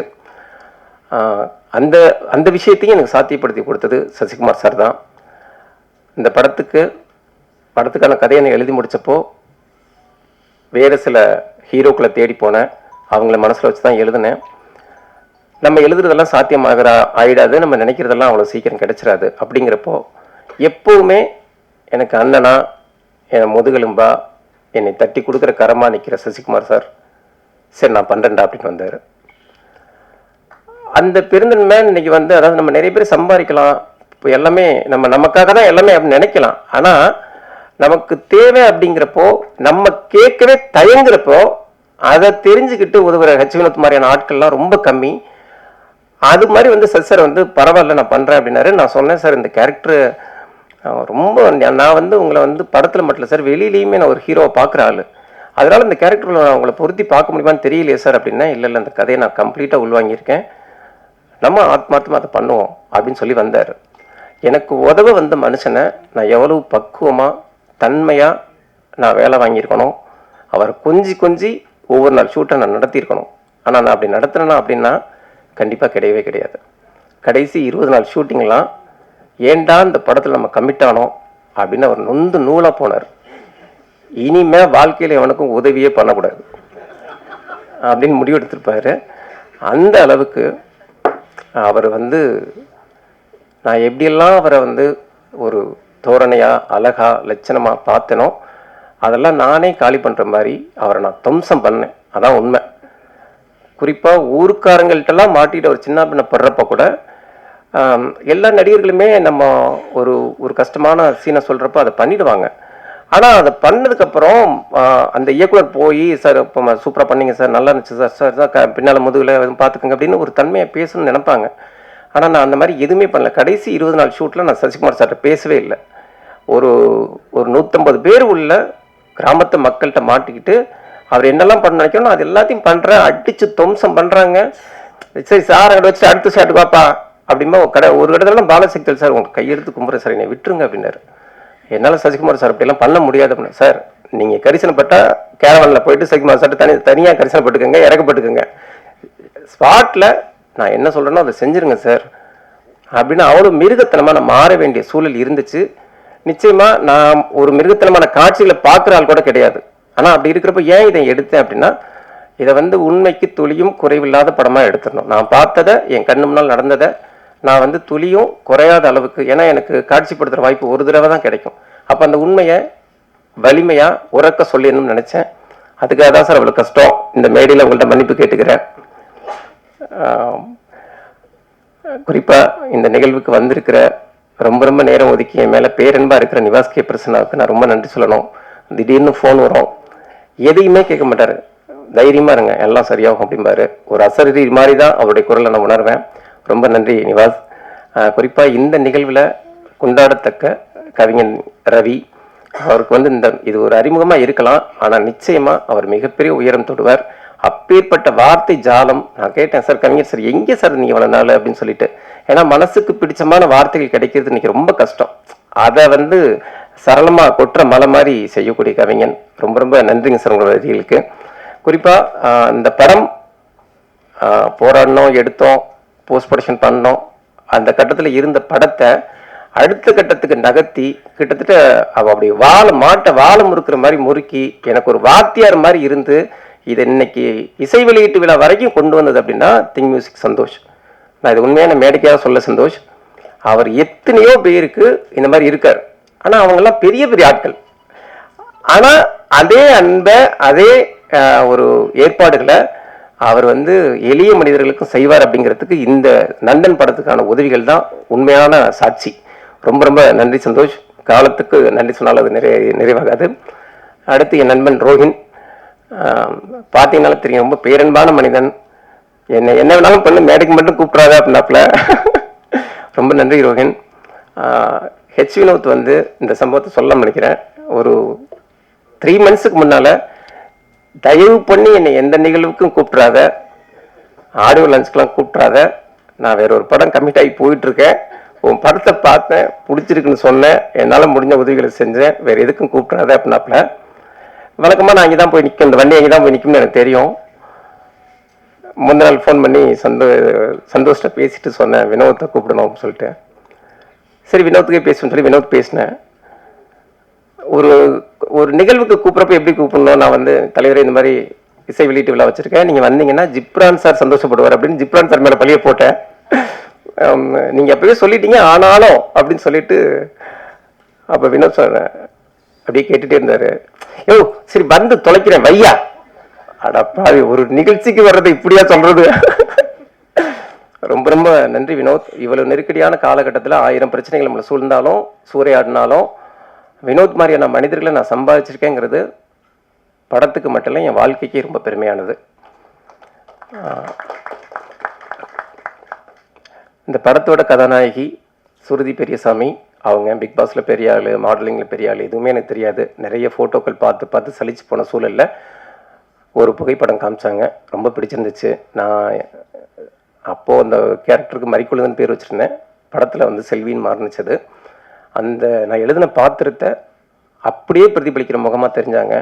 அவங்களுக்கு இது முதல் படமா அப்படிங்கிறது வந்து சந்தேகப்படுற அளவுக்கு நடிப்பில் அவ்வளவு தேர்ச்சி.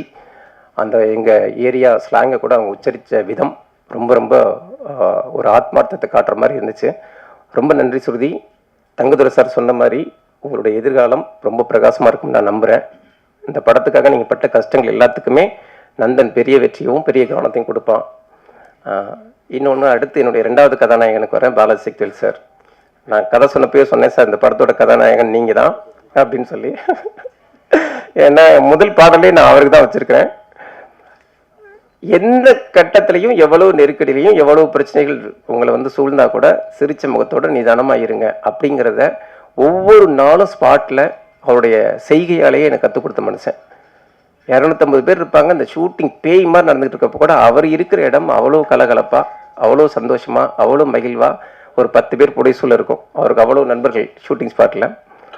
ரொம்ப ரொம்ப நன்றி சார். இந்த படத்துக்காக நீங்கள் உங்களுடைய எல்லாவித தன்மைகளையும் வெளிப்படுத்தியிருக்கீங்க. சில பேர் திட்ட கூட செய்வாங்க சார், மன்னிச்சுக்கோங்க.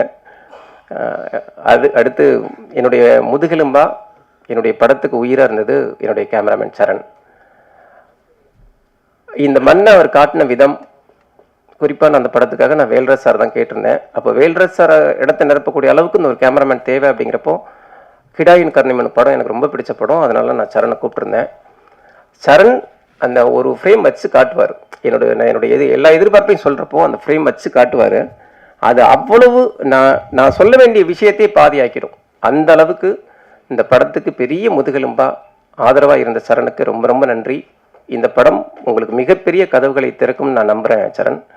ஆர்ட் டைரக்டர் உதயகுமார், எங்கள் மண் எப்படி இருக்கும், எங்கள் நிலம் எப்படி இருக்கும், எங்கள் வீடுகள் எப்படி இருக்கும் அப்படிங்கிறத கொஞ்சம் கூட செயற்கைத்தனமே இல்லாமல் அவ்வளோ ஆத்மார்த்தமாக காட்டியிருக்கார். ரொம்ப ரொம்ப நன்றி. எல்லாத்தையும் தாண்டி இந்த படத்தோட படத்தொகுப்பாளர், அவரை நான் படுத்தாத சித்திரவதைகளில் அவர் முதல் பட எடிட்டர் நெல்சன். ஒரு கட்டத்திலலாம் தலைமறைவாகி ஓடிட்டார். நான் எந்த நம்பரில் பிடிச்சாலும் அவரை தேட முடியாத அளவுக்கு, அந்த அளவுக்கு நான் அவரை போட்டு படுத்தி எடுத்திருக்கேன். ரொம்ப மன்னிச்சுக்கோங்க நெல்சன். ஆனால் அந்த படம் உங்களுக்கு மிகப்பெரிய மரியாதை பெற்றுத்தரும் நான் நம்புகிறேன். உங்களுடைய உழைப்புக்கான மிகப்பெரிய அங்கீகாரமாக அந்த படம் அமையும்.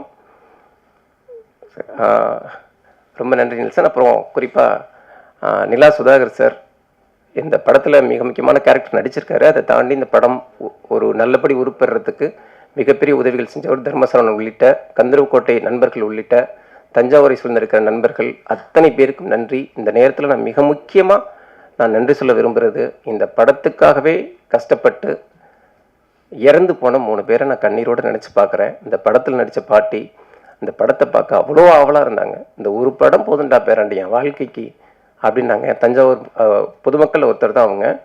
ஆனால் நடிப்பு அவ்வளோ ஆத்மார்த்தமாக நடிப்பு. அந்த ட்ரெய்லரில் கூட பார்த்துருப்பீங்க, கடைசி ஷாட் அவங்களுக்கு தான் வச்சுருப்பேன். அந்த படம் வர்றதுக்கு முன்னால் தவறிட்டாங்க அப்படிங்கிறது பெரிய துயரமாக அமைஞ்சிருச்சு. ஆனால் எங்கே இருந்தாலும் பாட்டி அதை பார்த்துக்கிட்டு இருப்பாங்கங்கிற நம்பிக்கை எனக்கு இருக்குது. இவ்வளவு பெரிய ஒருங்கிணைப்புக்கு உதவிகரமாக இருந்த அத்தனை பேருக்கும் என்னுடைய நன்றி. குறிப்பாக மதுரை அகிலன் சார், பரம்பு சார் உள்ளிட்ட கார்த்திக் ரவிவர்மா உள்ளிட்ட அத்தனை பேரையும் ரொம்ப நன்றியோடு நினச்சி பார்க்குறேன். பத்திரிகையாளர்கள் அத்தனை பேருக்கும் இன்னொரு முறை நன்றி சொல்லி விடைபெறுகிறேன். ரொம்ப நன்றி. ஐயோ, கதாநாயகனை மறந்துட்டேன், சாரிங்க. இன்றைய நிகழ்வின் நாயகன் ஜிப்ரான் சார். நான் அதான் சார் சொன்னேன், என் கண்டென்ட்டை வந்து சந்தோஷ் பேசிட்டாப்ல அப்படின்னு சொல்லி, அதனால தான் மறந்துட்டேன். அதாவது நான் படம் முடித்தா கூட இது யார் மியூசிக் பண்ணலாம் அப்படின்னா எனக்கு இமான் சார் தான் தோணுச்சு. நான் இமான் சார்கிட்ட கொண்டு போய்ட்டு படத்தை அப்படியே ஒப்படைச்சோன்னு நான் நினச்சிட்டு இருந்தேன். ஏன்னா எனக்கு அவர் அவ்வளோ ஆத்மார்த்தமான நண்பர்.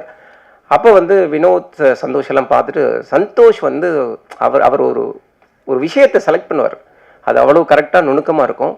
இந்த படத்துக்கு ஜிப்ரான் சார் தான் அப்படின்னு முடிவெடுத்தார். நான் சொன்னேன், நீ அனுப்பி வை பாஸ், அவர் பண்ணணும்ல அவர் படத்தை பார்த்து ஆர்டிஸ்ட்க்கு திருப்பி கொடுக்க போகிறாரு அப்படின்னு நான் நினச்சிட்டு இருந்தேன். ஆனால் படம் பார்த்தோன்னே ஜிப்ரான் சார்ட்டேருந்தே ஃபோன் வந்துச்சு. சார் ஒரு 10 நிமிஷம் பார்த்துட்டு ஏதாச்சும் ஒரு பதிலை சொல்லி வினோத்தையும் சந்தோஷையும் சமாளிக்கலாம் அப்படின்னு நான் நினச்சேன். ஆனால் உண்மையாகவே என்னால் அந்த படத்தை ஸ்டாப் பண்ணவே முடியல சார். நான் படத்தை அப்படியே வேறு எந்த வேலையும் செல்ஃபோனை கூட தொடாமல் மொத்த படத்தையும் முடிச்சுட்டு அப்படியே உங்கள் நம்பர் வாங்கி நான் கால் பண்ணுறேன் அப்படின்னாரு. ஜிப்ரான் சார் ரொம்ப ரொம்ப நன்றி. இந்த படத்துக்கு மிகப்பெரிய அடையாளத்தை கொடுத்தது நீங்கள். நான் எடுத்த படத்தை நானே ஆச்சரியமாக பார்க்குற அளவுக்கு மாற்றினது நீங்கள். குறிப்பாக நான் ஒன்று சொல்லணுன்னா ஒரு ஒரு மியூசிக்கான இடம் ஒன்று கொடுக்கணும். நான் வந்து டைட்டாக பண்ணியிருப்பேன் அந்த படத்தை. ஏன்னா அந்த படம் வந்து எந்த இடத்துல லேக் ஆகிடக்கூடாது, ஒரு ஆவணப்பட ஸ்டைலில் வந்துடக்கூடாது, கலகலன்னு இருக்கணும் படம். அதே நேரம் கிரிப்பாக இருக்கணும் அப்படிங்கிறது தெளிவாக எடுத்து நான் வந்து எடிட் அப்படி டைப் பண்ணி கொடுத்தேன். ஆனாலும் அந்த கிடைச்ச இடைவெளியில் அந்த பாறை இடுக்கில் செடி முளைக்கிற மாதிரி மரம் முளைக்கிற மாதிரி அதை அவர் மலர்த்தி இருக்கிற விதம் என் படத்தையே வேறு கட்டத்துக்கு கொண்டு போயிடுச்சு. ரொம்ப ரொம்ப நன்றி ஜிப்ரான் சார். நீங்கள் கிடைச்சது இந்த படத்துக்கான மிகப்பெரிய வரம். ரொம்ப நன்றி.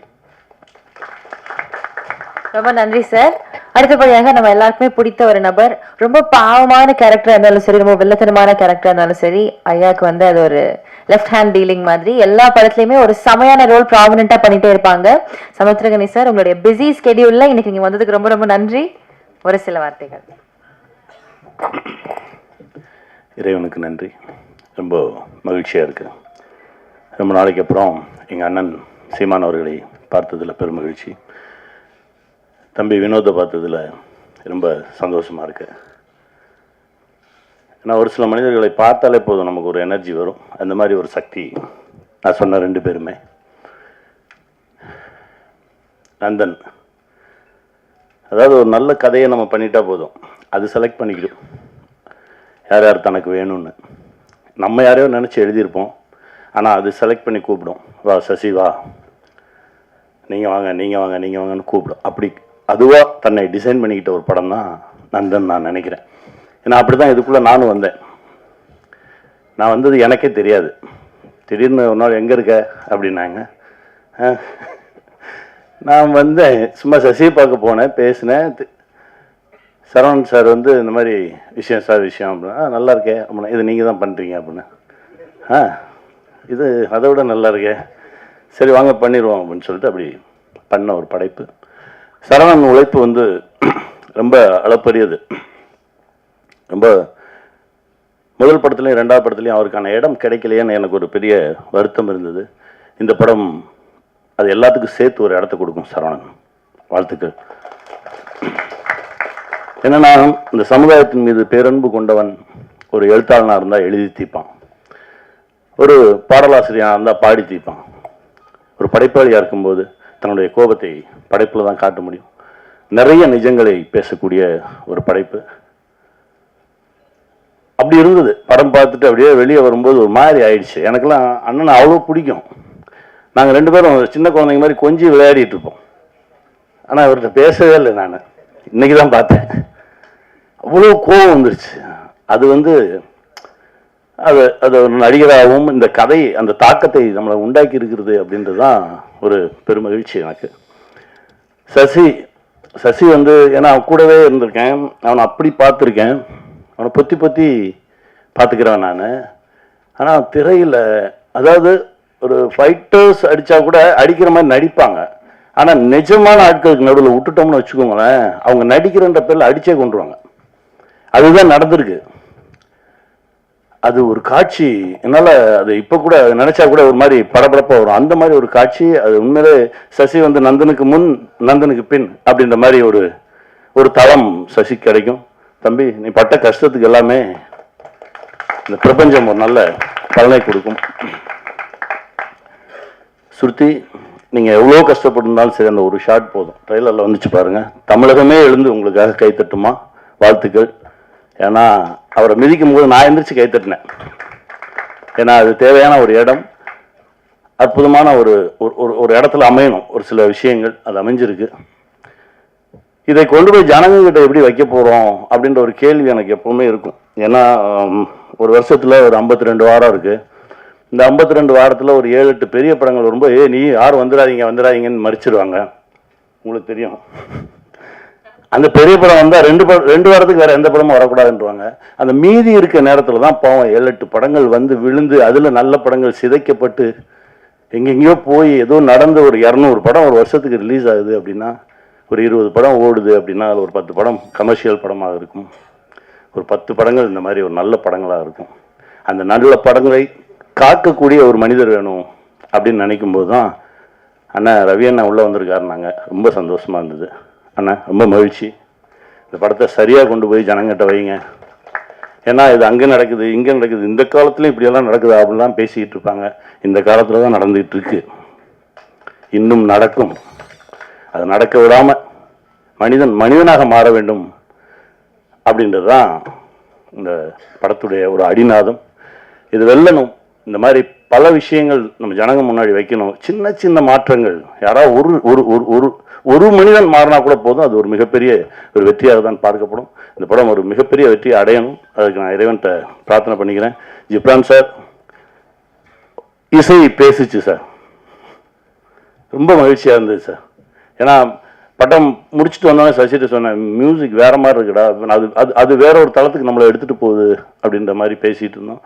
ஜிப்ரான் சார் ரொம்ப பிரமாதமாக ஒர்க் பண்ணி கொடுத்துருக்கீங்க சார், ரொம்ப நன்றி. இந்த படத்தில் ஒர்க் பண்ண எல்லாருக்கும் என்னுடைய மனமார்ந்த வாழ்த்துக்கள். இது மிகப்பெரிய வெற்றி அடையணும். நான் இறைவன்கிட்ட பிரார்த்தனை பண்ணிக்கிறேன். நன்றி. ரொம்ப நன்றி சார். அடுத்தபடியாக இன்னையுடைய விழா நாயகன் ஜிப்ரான் சார்.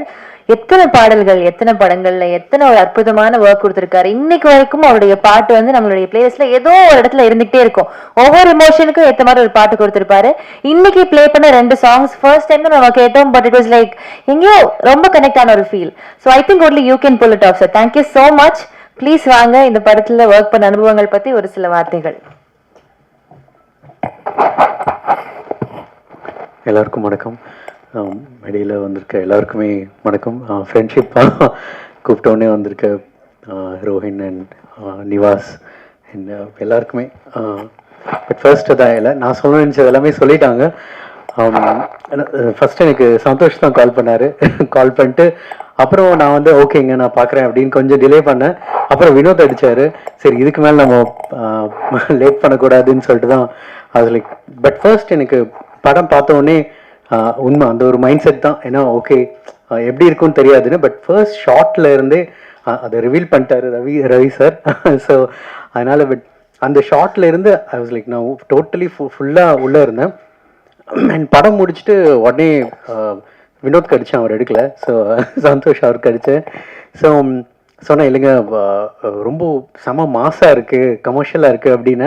அவர் சொன்னார் இல்லைங்க இது என்ன அவார்டில் நாங்கள் நினச்சோம் அந்த மாதிரி கேட்டகரி இல்லைங்க, படத்துக்குள்ள ஒரு செம ஒரு கமர்ஷியல் எலிமெண்ட் இருக்குது, மாஸ் எலிமெண்ட் இருக்குது அப்படின்னு. அண்ட் அது ஐ திங்க் படம் பார்க்கும்போது உங்களுக்கு தெரியும் அந்தளவுக்கு ஒரு ரொம்ப என்டர்டெய்னிங்கான ஒரு film. But at the same time அதான் ஒரு வாழைப்பழத்தில் ஊசி ஏற்றுற மாதிரி அழகாக பண்ணியிருப்பார் இரா சரவணன். அண்ட் இரா சரவணன் அடிக்கடி அவர் சொல்கிறது வந்து என்னை பார்க்கும்போது சொல்லுவார் ரொம்ப தேங்க்யூ அப்படின்னு சொல்லுவார்.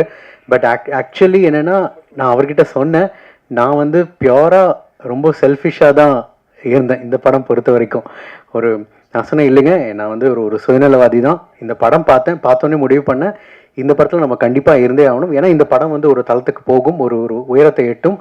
அப்போது நான் இந்த படத்துக்குள்ளே இருக்கேங்கிறது தான் என்னோட இது. அதனால் நான் உங்களுக்கு ஹெல்ப் பண்ண நினைக்காதீங்க, நீங்கள் தான் எனக்கு ஹெல்ப் பண்ணியிருக்கீங்க த்ரூ திஸ் ஃபில்ம் அப்படின்னு. ஸோ அதுக்காக நான் அட்வான்ஸ்டாக வினோத்துக்கும் சந்தோஷ்க்கும் தேங்க்ஸ் சொல்லிக்கிறேன். அண்ட் சசி சார் சார் நம்ம தொடர்ந்து ஒர்க் பண்ணுறது வாய்ப்பு கொடுக்கறதுக்கு தேங்க்யூ சார். திரும்ப அடுத்தும் நாங்கள் சேர்ந்து பண்ணுறோம். அண்டு இந்த படம் பார்த்து முடிச்சுட்டு நான் சந்தோஷ் கிட்ட சொன்னேன், சசி சார் மாதிரியே இல்லை, இது வேறு மாதிரி இருக்குது படம், அவரோட ஐ திங்க் இது அவரோட பெஸ்ட்டு அப்படின்னு ஆக்டரா அப்படின்னு. ஸோ கண்டிப்பாக sir I think I done justice. And கண்டிப்பாக உங்களுக்கும் பிடிக்கும். ஏன்னா இப்போது முன்னாடி சொன்னதே தான், ஏன்னா இப்போ ஒரு நல்ல படம் யார் டைரக்ட் பண்ணியிருந்தாலும், யார் ப்ரொடியூஸ் பண்ணியிருந்தாலும், யார் ஆக்ட் பண்ணியிருந்தாலும் அது நல்ல படமாக இருந்து உங்களுக்கு பிடிச்சதுன்னா ஆடியன்ஸை உள்ளே கூட்டிகிட்டு வர பவர் உங்கள்கிட்ட இப்போது இருக்குது. அண்ட் ஐ திங்க் அது பீப்புளும் அந்த வேர்ட் ஆஃப் மவுத்துங்கிற ஒரு பவர் இப்போது யுனானிமஸாக இருக்குது. ஸோ அதனால் அது கண்டிப்பாக இந்த படத்துக்கும் இருக்கும் அப்படின்னு நம்புகிறோம். உங்கள் சப்போர்ட்டும் எங்களுக்கு வேணும். Thank you. Thank you so much sir. So கதையின் நாயகன் சசிகுமார் சார். ஆக்சுவலி ஒரு சில இயக்குனர்கள் தான் வந்து ஸ்க்ரீனில் பயங்கரமாக நடித்து ஒரு பெர்ஃபார்மராகவும் வந்து நிரூபிப்பாங்க. அந்த மாதிரி ஒவ்வொரு ஃப்ரேம் பை ஃப்ரேம் தான் ஒரு நடிகன் அப்படின்றதையும் எல்லா இடத்துலையும் ப்ரூவ் பண்ணுற ஒரு இயக்குனர். ரொம்ப காதல் சினிமா மேலே. அவர் ஒரு சின்ன ரோல் பண்ணியிருந்தாலும் சரி, ஒரு பெரிய ரோல் பண்ணாலும் சரி, அவ்வளோ அழகாக அதை வந்து ஸ்க்ரீனில் கொண்டு வருவார். இன்றைக்கி பேசின எல்லாருமே சொன்னாங்க சசிகுமார் சாருக்கு தன்னுடைய கரியரில் இது ரொம்ப முக்கியமான படமாக இருக்கும் அப்படின்னு சொல்லிட்டு. அவருடைய லுக்ஸ்லேயே அது அவ்வளோ அழகாக தெரியுது. Thank you so much sir. இந்த மாதிரி கதைகள் நீங்கள் தேர்ந்தெடுத்து பண்ணுறதுக்கு ரொம்ப நன்றி. ஒரு சில வார்த்தைகள் ப்ளீஸ்.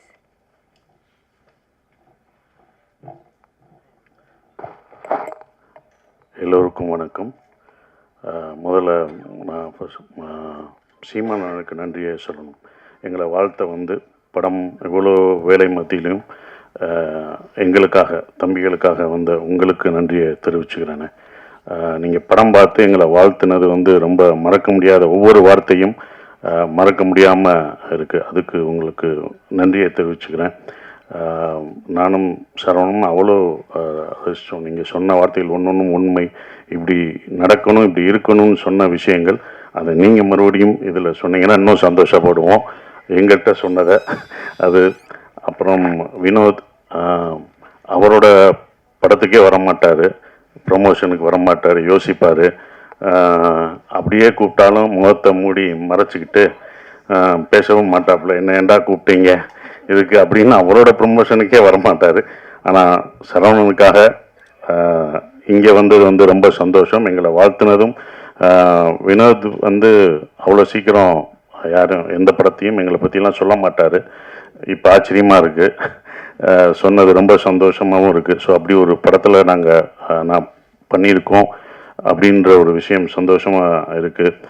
சந்தோஷ் எல்லாருக்கும் என்னுடைய நன்றியை தெரிவிச்சுக்கிறேன். வந்த அனைவருக்கும். இவங்கெல்லாம் சரவணோட நண்பர்கள், அவங்க எல்லாருக்கும் நன்றியை தெரிவிச்சுக்கிறேன். எங்கள் டீம் சார்பாக தெரிவிச்சுக்கிறேன். சமுத்திரகனி சகோ வர முடியாத சூழலாக இருந்தது, அது எனக்கு தெரியும். அது வந்ததுக்கும் நன்றி. பாலா சக்திவேல் சார், ஹீரோயின் எல்லாருக்குமே என்னுடைய நன்றியை தெரிவிச்சுக்கிட்டு ஒரே ஒரு விஷயந்தான் சொல்லணும். நான் அடிக்கடி சரவண பக்கமெல்லாம் எனக்கு ஒரு வசனம் என் படத்துலேருந்து ஞாபகம் வரும்.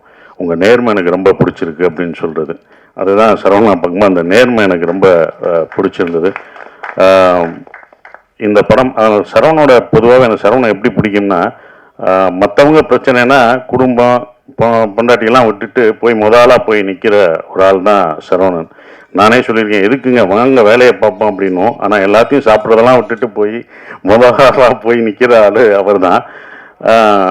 இப்போ அவருக்கு தெரிஞ்சிருக்கும் உங்கள் பின்னாடி யார் இவங்க தான் இருக்காங்க, அது யார் நிற்கிறான்னு பார்க்கணும். ஏன்னா சினிமாவில் எல்லாருமே அவங்க கூட இருக்க மாட்டாங்க, உங்க கூட நிற்க மாட்டாங்க. இப்போ உங்கள் கூட யார் நிற்பாங்க அப்படின்றது சினிமா உங்களுக்கு ஒவ்வொரு தடவையும் கற்றுத்தரும். அதில் இருக்கும். உங்கள் கூட எப்போதும் நாங்கள்லாம் இருந்தாலுமே எப்போதும் கடைசி வரைக்கும் நிற்கிறது உங்கள் மனைவி தான், கலாக்கா தான். அந்த ஓரமாக நின்று ரசிக்கிறாங்க பார்த்தீங்களா? எந்திரிங்க, இப்போயாவது எந்திரிங்க. அவங்க தான் இந்த படத்தில் எங்களை விட கஷ்டப்பட்டது. நான்லாம் கிடையாது, அந்த அடியெல்லாம் ஒன்றுமே இல்லை.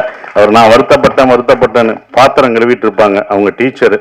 அந்த வேலையெல்லாம் லீவை விட்டுட்டு மன்னிச்சுக்கோங்க, அவங்க கணவருக்காக வந்தாங்க, எல்லாத்தையும் விட்டுட்டு அவங்க பாத்திரம் கழுவுறது பார்க்கும்போது எனக்கு ரொம்ப இந்த வழியெல்லாம் ஒன்றுமே தெரியாது. ஏன்னா அவங்க பசங்க அவங்க அதெல்லாம் பார்த்தோம்னா நமக்கு கண்ணீர் வரும். நான் வாங்கின அடியெல்லாம் ஒன்றும் கிடையாது. அந்த அடியெல்லாம் எனக்கு பின்னால் விருதாக கூட மாறும். ஆனால் அவங்களுக்கு அது என்ன ஆகும்?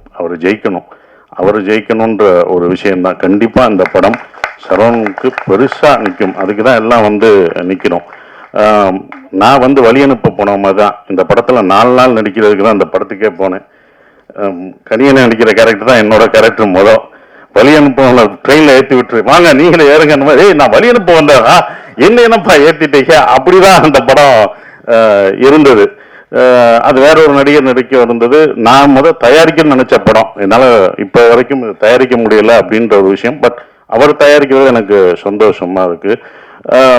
அங்கே போனோடனே தான் நானே சொன்னேன், சரி நம்மளே ஒரு இழுத்து விட்டோமோ, தயாரிப்பு நம்மளும் வந்துட்டோம், இழுத்து விட்டோமோ அப்படின்னு ஒரு மனசு குற்ற உணர்ச்சி இருந்தது.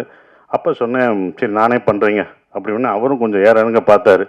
உங்களை நான் வேற மாதிரி பார்க்குறீங்க, வைரவன் கேரக்டரில் நான் அப்படி நிற்க வச்சுருக்கேன், நானே இப்படி உங்களை இறக்கி இந்த சென்ஸ் இவ்வளோ கஷ்டமான ஒரு இடத்த கொடுக்கறது, அவ்வளவுதான் உங்களை நீட்டாக அப்படி வந்து நின்னீங்க, பார்த்தீங்க, அப்படி இது பண்ணி அப்படி பார்த்ததை நீங்கள் இதில் ரொம்ப கஷ்டப்படணும், இந்த கேரக்டராக மாறணும், நீங்கள் எப்படி மாறுவீங்க அப்படின்னு சொன்னார். பண்ணுவோங்க, வாங்க ட்ரை பண்ணோம் அப்படின்னு. ஆனால் அந்த கதை எனக்கு உள்வாங்கியிருந்தேன். ஸோ ஒருக்காக பண்ணுவோன்னு உள்ளே போய் முதல் நாள் ஷூட்டிங் போனோம். ஷூட்டிங் போய் எல்லாமே முதல் நாள் ஷூட் பண்ணும்போது எல்லாம் வரணும். நான் எல்லாருக்கும் வணக்கம் வைக்கணும். ஆனால் அந்த நடிக்கிற எல்லாருமே எனக்கு வணக்கம் வச்சாங்க. வணக்கம்ன்ட்டாங்க, கட்டுன்ட்டாரு. நான் அப்புறம் அவங்ககிட்ட கெஞ்சி, நீங்கள் வணக்கம் வைக்காதீங்க, நான் தான் அந்த இடத்துல வணக்கம் வைக்கணும்னு. அவங்க என்ன ஒரு நடிகராகவே பார்த்தாங்க. அப்புறம் அந்த போட்டு காமிச்சு சரியாக வரலன்னொடனே 2 நாள் கழிச்சு தான் அந்த இதுக்குள்ளே போய் கரெக்டாக நான் உள்ளே போய் அதை இவ்வளோ தூரம் நடிக்க வந்திருக்கேன். அவர் சொன்னார், நான் ரொம்ப கஷ்டப்பட்டேன் அப்படின்ற ஒரு விஷயம். ரொம்ப கஷ்டப்பட்டேன்னாரு. இஷ்டப்பட்டு தான் கஷ்டப்பட்டேன். நட்புக்காக நாங்கள் உயிரே தருவோம். அடி வாங்க மாட்டோமா என்ன? பல அடி வாங்க மாட்டோம். ஆனால் அந்த மாதிரி வாங்குறது தான் அது எனக்கு எனக்கு அது நல்ல விஷயமா அமைஞ்சிருச்சு. படம் பார்த்துட்டு நீங்கள் சொல்லுவீங்க, இதை நீங்கள் மிஸ் பண்ணாதது நல்லது அப்படின்னு சொல்லுவீங்க. ஏன்னா நீங்கள் தான் படம் பார்த்து சொல்லணும். ஏன்னா எங்கள் படத்தை நாங்களே வந்து சொல்ல முடியாது, இப்படி இருக்குது அப்படின்னு சொல்ல முடியாது, பாராட்டிக்க முடியாது. நீங்கள் படம் பார்த்து சொல்லுவீங்க. கண்டிப்பாக நான் அதை மிஸ் பண்ணலை அப்படின்ற ஒரு விஷயம். கனியனை சொன்ன மாதிரி அந்த படமே யார் யார் இதுக்கு வேணும் அப்படின்றத எடுத்துக்கிறோம். அப்படி தான் இதை எடுத்துக்கிட்டதா நான் இப்போ நினைக்கிறேன். இவங்கெல்லாம் படம் பார்த்துட்டு சொல்லும் போதும் அதை இருக்கிறேன். ரொம்ப கஷ்டப்பட்டார். என்னென்னா ஒரு ப்ரொடியூசராக இந்த படம் வியாபாரம் பண்ணுறதுக்கு வந்து ரொம்ப அவர் இருக்கும். அவர் ரொம்ப இது பண்ணும்போது தான் எனக்கு ரவி சார் ஞாபகம் வந்தார். நான் நேராக போய் ரவி சார்கிட்ட போய் இது பண்ணுவேன். ரவி சார் எப்படின்னா சாதாரணமான இல்லை, அவர் பண்ணுவார். ஆனாலும் நட்பை தாண்டி அவர் வந்து காலமாட்டிலே பால் கறப்பார், ஏன்னா காற்றுலே வெண்ணெய் அடிக்கிறவர். ரொம்ப பர்ஃபெக்டாக பார்ப்பார். அப்படி பண்ணுற ஒரு ஆள். இவர் பார்க்கும்போது எனக்கு தான் பயமாக இருந்தது, இது எப்படி இருக்கும் என்ன இருக்குன்னு. அவர் அந்த சார் பார்த்தாரு. பார்த்தவொடனே அவர் அவ்வளோ ரசிச்சார். இது இப்படி இருக்குது. ஃபஸ்ட்டு ஷாட், அந்த செருப்பு ஷாட்டை காமிச்சது யாரும் பண்ண மாட்டாங்க. அவ்வளோ ரசிக்க எங்களுக்கு முதல் ரசிகர் அவர் தான். எங்களுக்கு முதல் ஒருத்தர் வந்து நாங்களாக பார்த்துக்கிட்டு இருந்தோம், இது எப்படி இருக்கும் என்னன்றது யோசிச்சிருக்கோம். முதல் ரசிகர் அவர் தான். அதை ரசிச்சும்போது இவ்வளோ பண்ணியிருக்கோன்றது திருப்பி, அதுவும் இல்லாமல் அந்த குழப்பம் தீங்கிறதுக்கு 40 பேரை அவர் 40 பேரை ஃபில் பண்ணி பார்த்தாங்கல்ல, அதில் கை தட்டி எல்லாம் ரசித்து பார்த்தாங்க ஒவ்வொரு டைலாகும். ஏன்னா சரவணனோட டைலாக் வந்து ரொம்ப எழுத்து வந்து பயங்கரமாக இருக்கும். அந்த எழுத்து வந்து உண்மையிலே போற்றப்படும் இந்த படம் பார்க்கும்போது. என்னை பொறுத்த வரைக்கும் தேங்க்யூ சார், ரவி சாருக்கு ரொம்ப நன்றி. இந்த படத்தை இவ்வளோ தூரம் கொண்டு வந்து கர்நாடகா வரைக்கும், சார் அதை நம்மளே ரிலீஸ் பண்ணுவோம் சார், நம்மளே ஸ்ட்ரைட்டாக ரிலீஸ் பண்ணுவோம்னு அவர்கிட்ட சொல்லி அது இப்போ வரைக்கும் அதை இவ்வளோ தூரம் கொண்டு வந்துட்டுருக்காரு. ரொம்ப நன்றி. உங்களை சேர்த்து வச்சதுக்கு பாலமாக இருந்த அது மட்டும்தான். அந்த பாலம் ஸ்ட்ராங்காக இருக்கணும். இப்போ வரைக்கும் ஸ்ட்ராங்காக இருக்கேன், இன்னமும் ஸ்ட்ராங்காக இருக்கணும். அந்த பாலம், அந்த பேலன்ஸ் பண்ணுறவங்களுக்கு தான் தெரியும் அதோட இது. அப்படி தான் நான் இருந்துகிட்ருக்கேன். ரொம்ப சந்தோஷமாக இருக்குது. நந்தன், இந்த படம் வந்து அவ்வளோ, நீங்கள் வந்து எல்லாம் சொல்லும்போது ஸ்லோவாக போகுமோ அப்படிலாம் இல்லவே இல்லை. நீங்கள் ரொம்ப ரசிப்பீங்க. நம்ம பார்க்க தவறிய மனிதர்களை பார்ப்பீங்க. நந்தன் ஒரு படம் அப்படிலாம் இல்லை, ஒரு பதிவு. சரவணன் வாழ்க்கையிலையும் நான் இதில் நடித்ததில் எனக்கும் ஒரு பதிவான ஒரு படத்தில் நான் நடிச்சிருக்கேன். ஒரு பதிவில் நான் இருக்கேன்றதில் ரொம்ப சந்தோஷப்படுறேன். எல்லாருக்கும் என் நன்றியை தெரிவிச்சுக்கிறேன். அப்புறம் ஜிப்ரான் வந்து இதில் இந்த மியூசிக், நான் நடக்கும்போது இந்த ஒன்றா யோசிப்போம், நம்ம நடையை மாற்றணும் அப்படின்னு. இந்த படத்தில் நடையெல்லாம் மாற்றி நம்ம ஸ்லோவாக நடந்தோம், இதுக்கு ஒரு மியூசிக் இப்படி வைப்பாங்க அப்படின்னு நினச்சி நம்ம பண்ணுவோம். டைரக்டரும் அப்படி எடுப்பார். ஆனால் அவர் அதை ஒரு பேங்காக போட்டு மாற்றினார். ஜிப்ரான் தான் இந்த படத்தை இன்னமும் பிரம்மாண்டமாக்குனது. அந்த மியூசிக்கில் நீங்கள் மியூசிக் பார்க்கும்போது படத்துக்கும் அந்த மியூசிக்கும் வேற ஒரு இது தெரியும், ஆப்போசிட்டாக இருக்கும். அப்படி பிரம்மாண்டமாக்குன ஜிப்ரானுக்கு என்னுடைய நன்றிகளை தெரிவிச்சுக்கிறேன். நன்றி, வணக்கம். Thank you so much sir. நம்மளுடைய பாசத்திற்குரிய சீமான் அண்ணா அவர்கள், ஆக்சுவலி சினிமாவுக்கும் அவங்களுக்கும் ஒரு நல்ல தொடர்பு. அன்னையிலேருந்து இன்னைக்கு வரைக்கும் அவர் நல்ல ஒரு பற்று இருந்துக்கிட்டே இருக்கு. நிறைய படங்கள் பார்ப்பீங்க அப்படின்னு நாங்கள் கேள்விப்பட்டோம், நிறைய டிஸ்கஸ் பண்ணுறீங்க. இந்த படத்தை பார்த்துட்டுமே அவர் வந்து ரொம்ப பாராட்டினாரு அப்படின்ற மாதிரிலாம் நாங்கள் கேள்விப்பட்டோம். ஸோ நீங்கள் அதை பற்றி ஷேர் பண்ணிங்கன்னா. ஆமாம் சார், ரைட்டு. அவங்க நிறைய படங்கள் வந்து இயக்கியிருக்கிறாங்க, நிறைய படங்கள் நடிச்சிருக்காங்க. இன்ஃபேக்ட் அவருடைய நடிப்புக்கு வந்து நானுமே ஒரு ஃபேன் தான் கண்டிப்பாக. So thank you so much sir. அங்கே ஒரு சில வார்த்தைகள் உங்ககிட்ட இருந்து.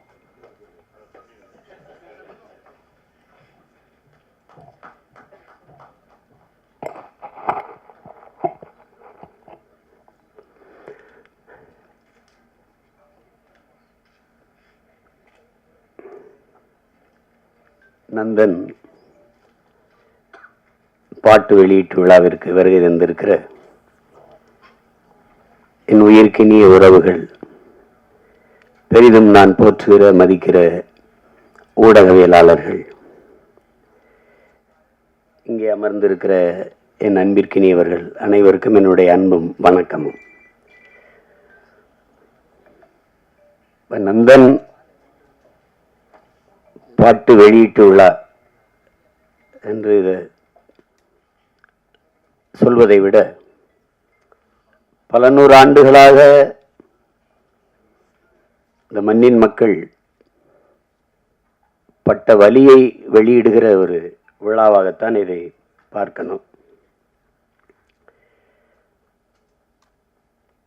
பாட்டு திறத்தாலே வையத்தை பாலித்திட வேண்டும் பெரும்பாவளன் பாரதி. பன்னொன்று பாடடி இன்பக் கற்கண்டு பரிமாறு துயர் தீரும் இது நல்ல தொண்டு என்று பாவேந்தன் பாரதிதாசன். பாடும் பணியே பணியாய் அருள் தேடும் என்று சுந்தர அனுபூதி. இசை வடிவாய் நின்ற நாகியே என்று அபிராமி பட்டர். இவர்களெல்லாம் பாடி இந்த இசையால் உலகத்தின் எல்லா துயரங்களையும் போக்க முடியும், அளப்பரிய இன்பத்தை அடைய முடியும்.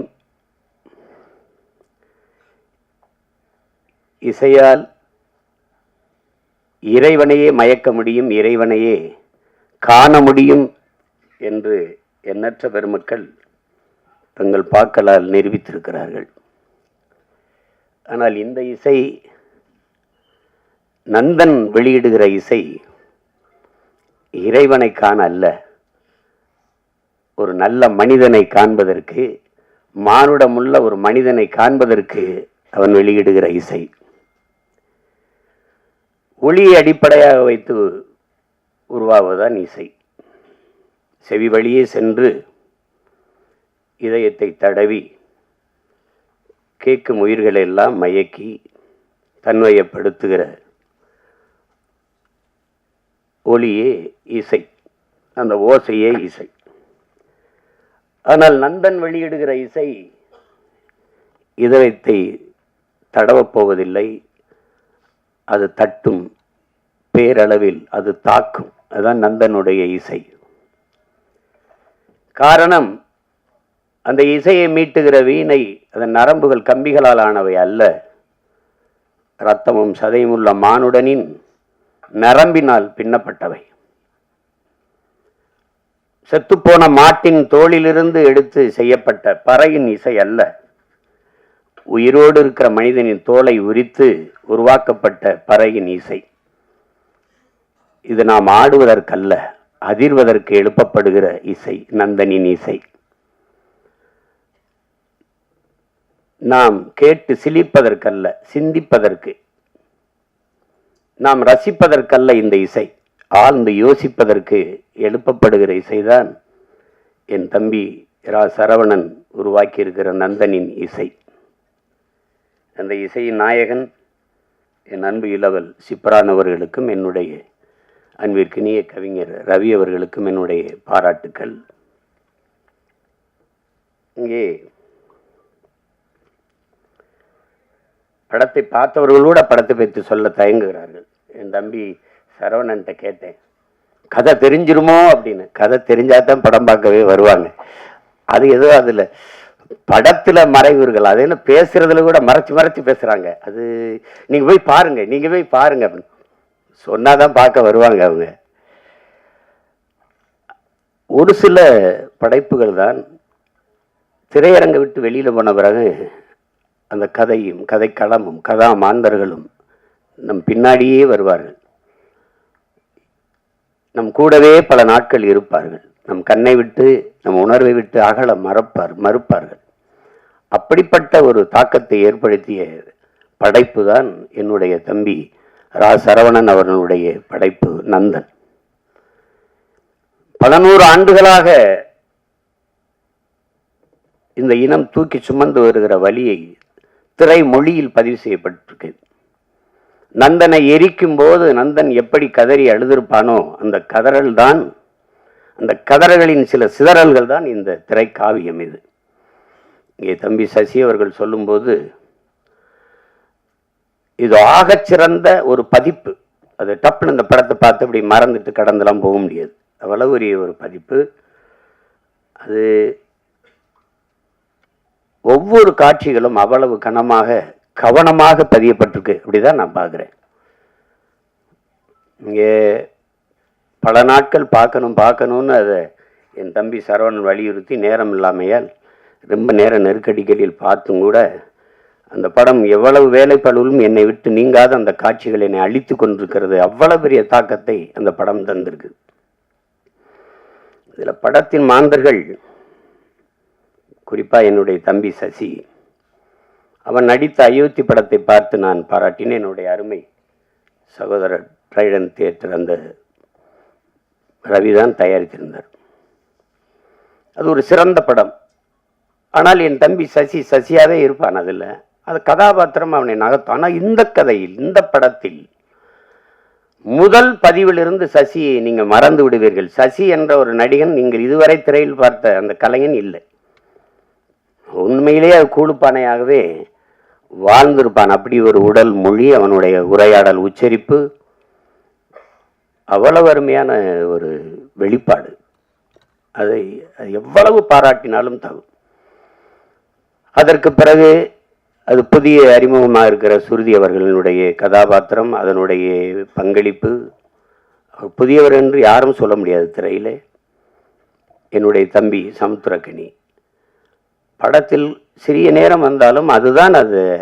இந்த சமூகம் ஒரு மானுடனை எப்படி பார்க்கணும், சக மனிதனை, அப்படிங்கிறத அந்த கதாபாத்திரம் சொல்லுது. ரொம்ப ஆழமான கதாபாத்திரம். இந்த மொத்த திரைக்கதையும் தூக்கி நிறுத்துகிற ஒரு ஒரு ஒரு ஒரு ஒரு கதாபாத்திரம் இருக்குது. அதை நடிச்சிருக்கிறவன் என் தம்பி பாலாஜி சக்திவேல். நானும் என் தம்பி சசியும் பேசிகிட்டு இருக்கும்போது, பாலாஜி என்னடா அப்படி நடிச்சிருக்கான் அப்படின்னு. அவன் கதாபாத்திரம் மட்டும் மொத்த படத்தையும் தாங்கி நிறுத்து. ஒரே தூணில் ஒரு பெரிய கட்டடத்தை தாங்கி நின்னா அப்படியோ அப்படி நிற்கிது அந்த கதாபாத்திரம். அவ்வளவு சிறப்பாக அது செஞ்சுருக்கான். அது செஞ்சுருக்கான். அது சும்மா சொல்ல முடியாது. தம்பி ஜிப்ரான் அவர்களுடைய இசை, தம்பி சமுத்திரக்கனி குறிப்பிட்டது மாதிரி, ஒரு அழகான நிறைய பூக்களை வச்சு கோர்க்கிற போது ஒரு நார் தான் அதை தாங்கியிருக்கும். அது மாதிரி நிறைய காட்சிகள் அவருடைய இசையால் அப்படி அது அந்த அந்த தாக்கத்தை மிக அருமையாக பின்னணி இசையில் அவ்வளவு அருமையாக செஞ்சுருக்காரு.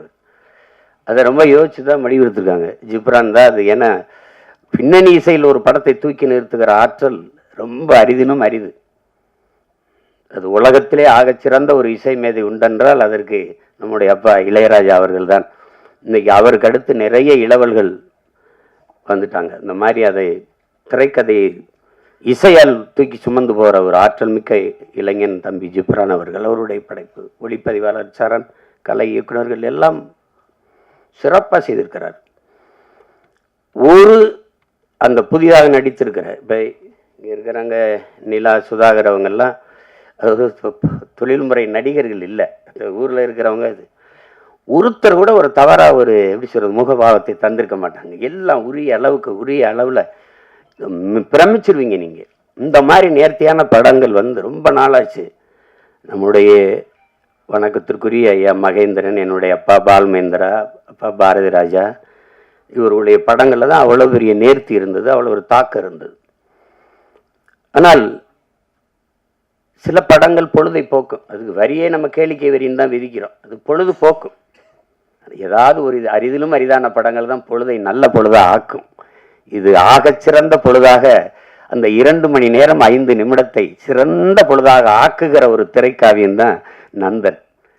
அது என் தம்பி இதுக்கு முன்னாடி கத்துக்குட்டி, இந்த உடன்பிறப்புலாம் எடுத்திருந்தாலும் கூட இந்த 3வது பதிப்பு மிக முத்தான பதிப்பு, அப்படி தான் நான் பார்க்குறேன். அது திரையரங்கு படம் முடிச்சுட்டு நாங்கள் ரொம்ப அவசரமாக போனானால் நான் போகவே இல்லை. என்னுடைய மனைவியெல்லாம் அந்த கடைசி காட்சியிலேருந்து இப்படி திரும்பிக்கிட்டு அழுதுகிட்டு இருந்தாங்க. அது அவ்வளவு நெகிழ்ச்சியாக இருந்தது. அது அவங்களுக்கு இவங்கெல்லாம் சொல்ல பயப்படுவாங்க கதையை. நான் சொல்கிற கதை வந்து மிக ஆழமான கதை. தமிழ் நிலத்தில் மட்டும் இல்லை, இந்திய பெருநிலம் முழுமைக்கும் இன்றும் நம்மோடு இருக்கிற சக மனிதர்கள், நம்மை போல எலும்பு நரம்பு ரத்தம் சதை பசி உறக்கம் கனவு கண்ணீர் கொண்ட சக மனிதர்கள் எவ்வளவு தூரம் இந்த மண்ணிலே நசுக்கப்படுகிறார்கள், ஒடுக்கப்படுகிறார்கள், ஒதுக்கப்படுகிறார்கள் என்பதை உணர்த்துகிற ஒரு ஒப்பற்ற திரை காவியம்தான் இந்த நந்தன். நாட்டின் இன்னைக்கு பொருளாதார அடிப்படையில் இடஒதுக்கீடை நாம் பேசுகிறோம், நாம் வரவேற்கிறோம். ஆனால் இடஒதுக்கீடு ஏன் கொண்டு வரப்பட்டது அப்படிங்கிறத நீங்கள் அறிவார்ந்த என் உறவுகள் நீங்கள் சிந்திச்சு பார்க்கணும். சீமான் இந்த தெருவில் போகக்கூடாது என்றது ஏழை என்பதற்காக அல்ல. என் உடன் பிறந்தவர்களே, இந்த கோயிலில் நான் நுழையக்கூடாது என்பது நான் ஏழை என்பதற்காக அல்ல. இந்த குளத்தில் நான் குளிக்கக்கூடாது என்பது நான் ஏழை என்பதற்காக அல்ல. நான் இழிமகன், ஈன சாதி, தாழ்ந்தவன், தீண்டத்தகாதவன் என்பதற்காக. எதன் பொருட்டு இங்கே எனக்கு கல்வி, வேலைவாய்ப்பு, அரசியல் அதிகாரம் மறுக்கப்பட்டதோ அதன் பொருட்டே அது கொடுக்கப்பட வேண்டும் என்பதற்காக உருவாக்கப்பட்ட ஒன்றுதான் வகுப்பு வாரி பிரதிநிதித்துவம். அதை நீங்க புரிஞ்சுக்கணும். ஏழை சீமான் நாளை அதானி அம்பானி ஆகிவிடலாம், பொருளாதார அளவுகோல் மாறிவிடும். ஆனால் இன்றைக்கு இழிமகன் சீமான் எந்த உயரத்திற்கு போனாலும் என் மீது சுமத்தப்பட்ட சாதிய இழிவு போக மறுக்கிறது. அதற்கு சான்று சீமான் அல்ல, இந்த நாட்டின் முதல் குடிமகன் பிரசிடென்ட் ஆஃப் இந்தியா ராம்நாத் கோயிலுக்கு வெளியே ஒரு மரத்து நிழல்லே குடும்பத்தோட யாகம் வளர்த்து கும்பிட்டு போனது இன்னும் இருக்கு. வரலாற்று நிகழ்கால நிஜம். நாட்டின் முதல் குடிமகள் Droupadi Murmu president of India, நாட்டின் பிரதம அமைச்சர் மாண்புமிகு ஐயா நரேந்திர மோடி ஒரு நாற்காலியிலே, ஐயா அத்வானி ஒரு நாற்காலியிலே அவர் வீட்டு வாசலில் அமர்ந்து பேசுகிறார்கள். அந்த அருமை பெருமகள் அந்த ஓரத்திலே கைகட்டி நின்று கொண்டிருக்கிறாள். Citizen of president of India. இந்த நாட்டில் பெண்ணிய உரிமை பேசுகிறோம், பெண்களுக்கு இடஒதுக்கீடு பேசுகிறோம், சமத்துவம் பேசுகிறோம், சகோதரத்துவம் பேசுகிறோம், ஜனநாயகம் பேசுகிறோம். நாட்டின் முதல் குடிமகள், இந்திய நாட்டின் பிரதமர், இந்திய நாட்டின் பிரசிடென்ட் ஆஃப் இந்தியாவுக்கு அந்த நிலைமை என்றால் சாதாரண ஊராட்சி மன்ற பிரசிடென்ட் தலைவருக்கு என்ன நிலைமை இருக்கும் என்று என் அரும் தம்பி தங்கைகள், என் உடன் பிறந்தார்கள் சிந்திச்சு பாருங்க. இன்றைக்கும் கொடியேற்ற முடியாது. இங்கே எத்தனையோ மாமன்றங்களில் மாநகர மாமன்ற உறுப்பினர்கள் இருக்கிற அவையிலே தாழ்த்தப்பட்டவர்கள் இருப்பதற்கு இருக்கை போடப்படவில்லை என்பது இன்றும் நிகழ்கிறது. உயர் சாதிக்காரன் சுடுகாட்டு வழியே தாழ்ந்தவன் ஒருவன் இறந்து போனால் அவன் பிணத்தை எடுத்துட்டு போக முடியாது. எங்கோ அல்ல, நாகப்பட்டினத்தில் நிகழ்ந்தது. கோயிலுக்குள் நுழைய முடியாது, திறந்து போய் கும்பிடுறா என்று சொல்ல ஒருத்தனும் இல்ல, பூட்டை போட்டு சாவி எடுத்துக்கிட்டு வர ஆள் இருக்கு. ஏன் சிவனே நந்தனார் சரித்திரத்திலே 63 நாயன்மார்களில் ஒருவன் பறையன். அவன் சிவன் பக்தன், எவனுக்கும் சற்றும் குறைவில்லாத பக்தன் நந்தன். எத்தனை 100 ஆண்டுகளாக அந்த வழி துரத்துகிறது. இன்றும் பல நந்தன்கள், பல ஆயிரம் நந்தன்கள். நந்தன் வெளியிலே 63 நாயன்மார்களில் ஒருவன் சிவன் கோயிலுக்கு வெளியிலே சிவனை வழிபட தவிக்கிறான். எல்லோரும் உள்ளே. நந்தி அங்கே நிற்கிறது, சிவனை வழிபட மறைக்கிறது. நந்தனுக்கு சிவன் தெரியாமல் நந்தி மறைக்கிறது. அதை பார்த்த சிவன் நந்தியை நகர்த்தி வைத்தான் என்பது வரலாறு, கதை. அப்போது என்ன கேட்க தோன்றும்? எந்த ஒரு மானுடனுக்கும் ஒரு கேள்வி எழும் இல்லையா? நந்தியை நகர்த்தி வைத்த சிவன் நந்தா உள்ளவாடா என்று ஏன் கூப்பிடல? இந்த கேள்வி எழுமா இயலாதா? அப்ப இறைவனுக்கும் தீண்டாமை இருந்ததா? நீனும் சாதிய பாகுபாடு பார்த்தாயா? பாருங்க, இந்த கேள்விதான் படம், நந்தன் படம். சாதிய இழிவை துடைத்தெறிய போராடாமல் இருப்பதை விட செத்து ஒளிவதே மேலானது. அண்ணல் அம்பேத்கர். இந்த வார்த்தையில வலி இருக்குதா? அது உணர முடியுதா?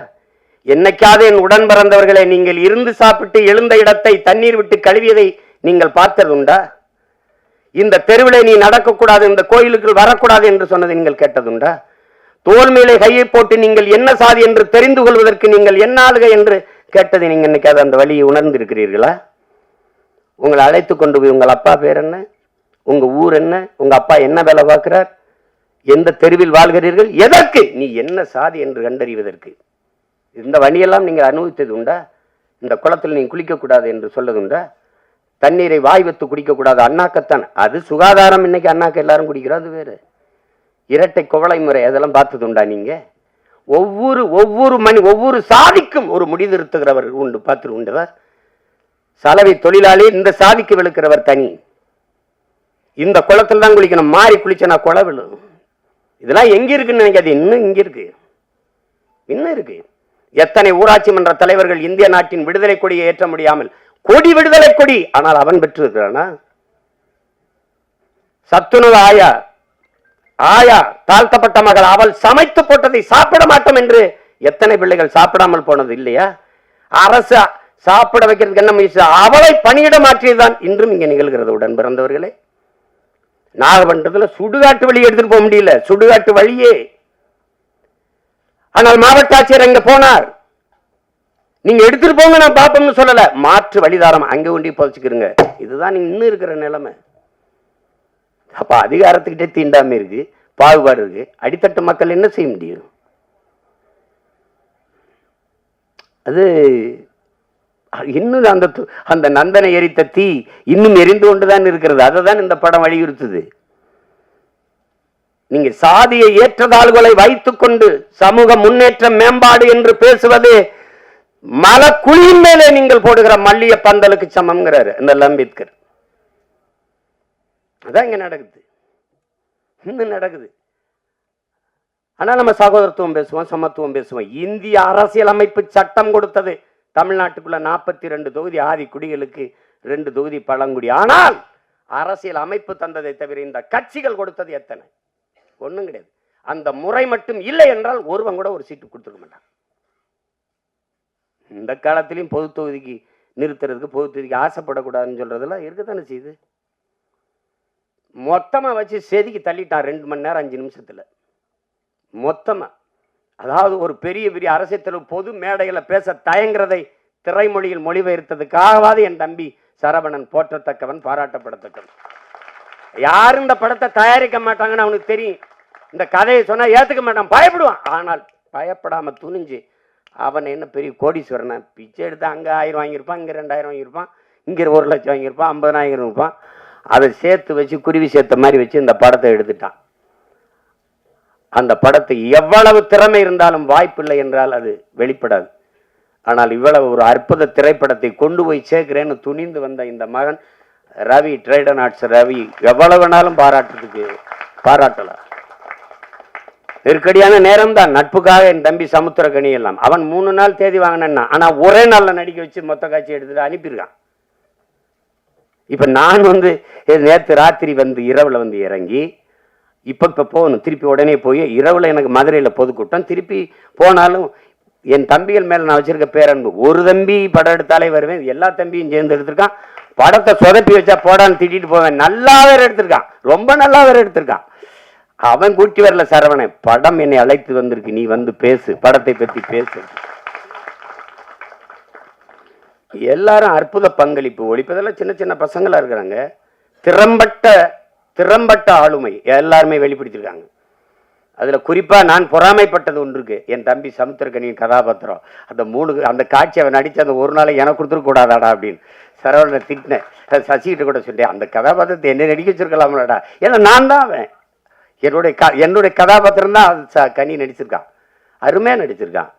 அவன் அப்பப்போ அப்படி எங்கேயாவது அவன் போகிறான். இப்போ நான் எனக்கு ரொம்ப பொழுதுனா விஜய் சூப்பர் தான் பார்ப்பேன். என் மகன்கிட்ட வீட்டு திரை போடலாம்னா, அப்போ தெலுங்கு டப்பிங் படத்துக்குலாம் எதுக்குப்பா வீட்டு திரைன்னு கேட்குறான். அந்த மாதிரி பார்ப்பேன். அதில் எந்த படம் பார்த்தாலும் என் தம்பி இருக்கான். மகேஷ் பாபுவோட நடிக்கிறான், ரவி தேஜாவோட சண்டையை போடுறான், அங்கே பார்க்குற எல்லாரோட இருக்கான். நான் சொல்ல, டேய் சசியா எப்போ எந்த படத்துலையும் இருக்கான்டாவன். அவங்க கேமரா இல்லாமல் கூட போனாலும் போவாங்க. இவருக்கு தம்பி கனி இல்லாமல் படப்பிடிப்பு போக மாட்டாங்க இவர்களா. அந்த நேரத்திலையும் பார்த்தா இப்போ சொல்லிட்டு இருப்பான், காலையில் 6 மணிக்கு தூங்காமல் குளிச்சுட்டு வந்துருக்கான்.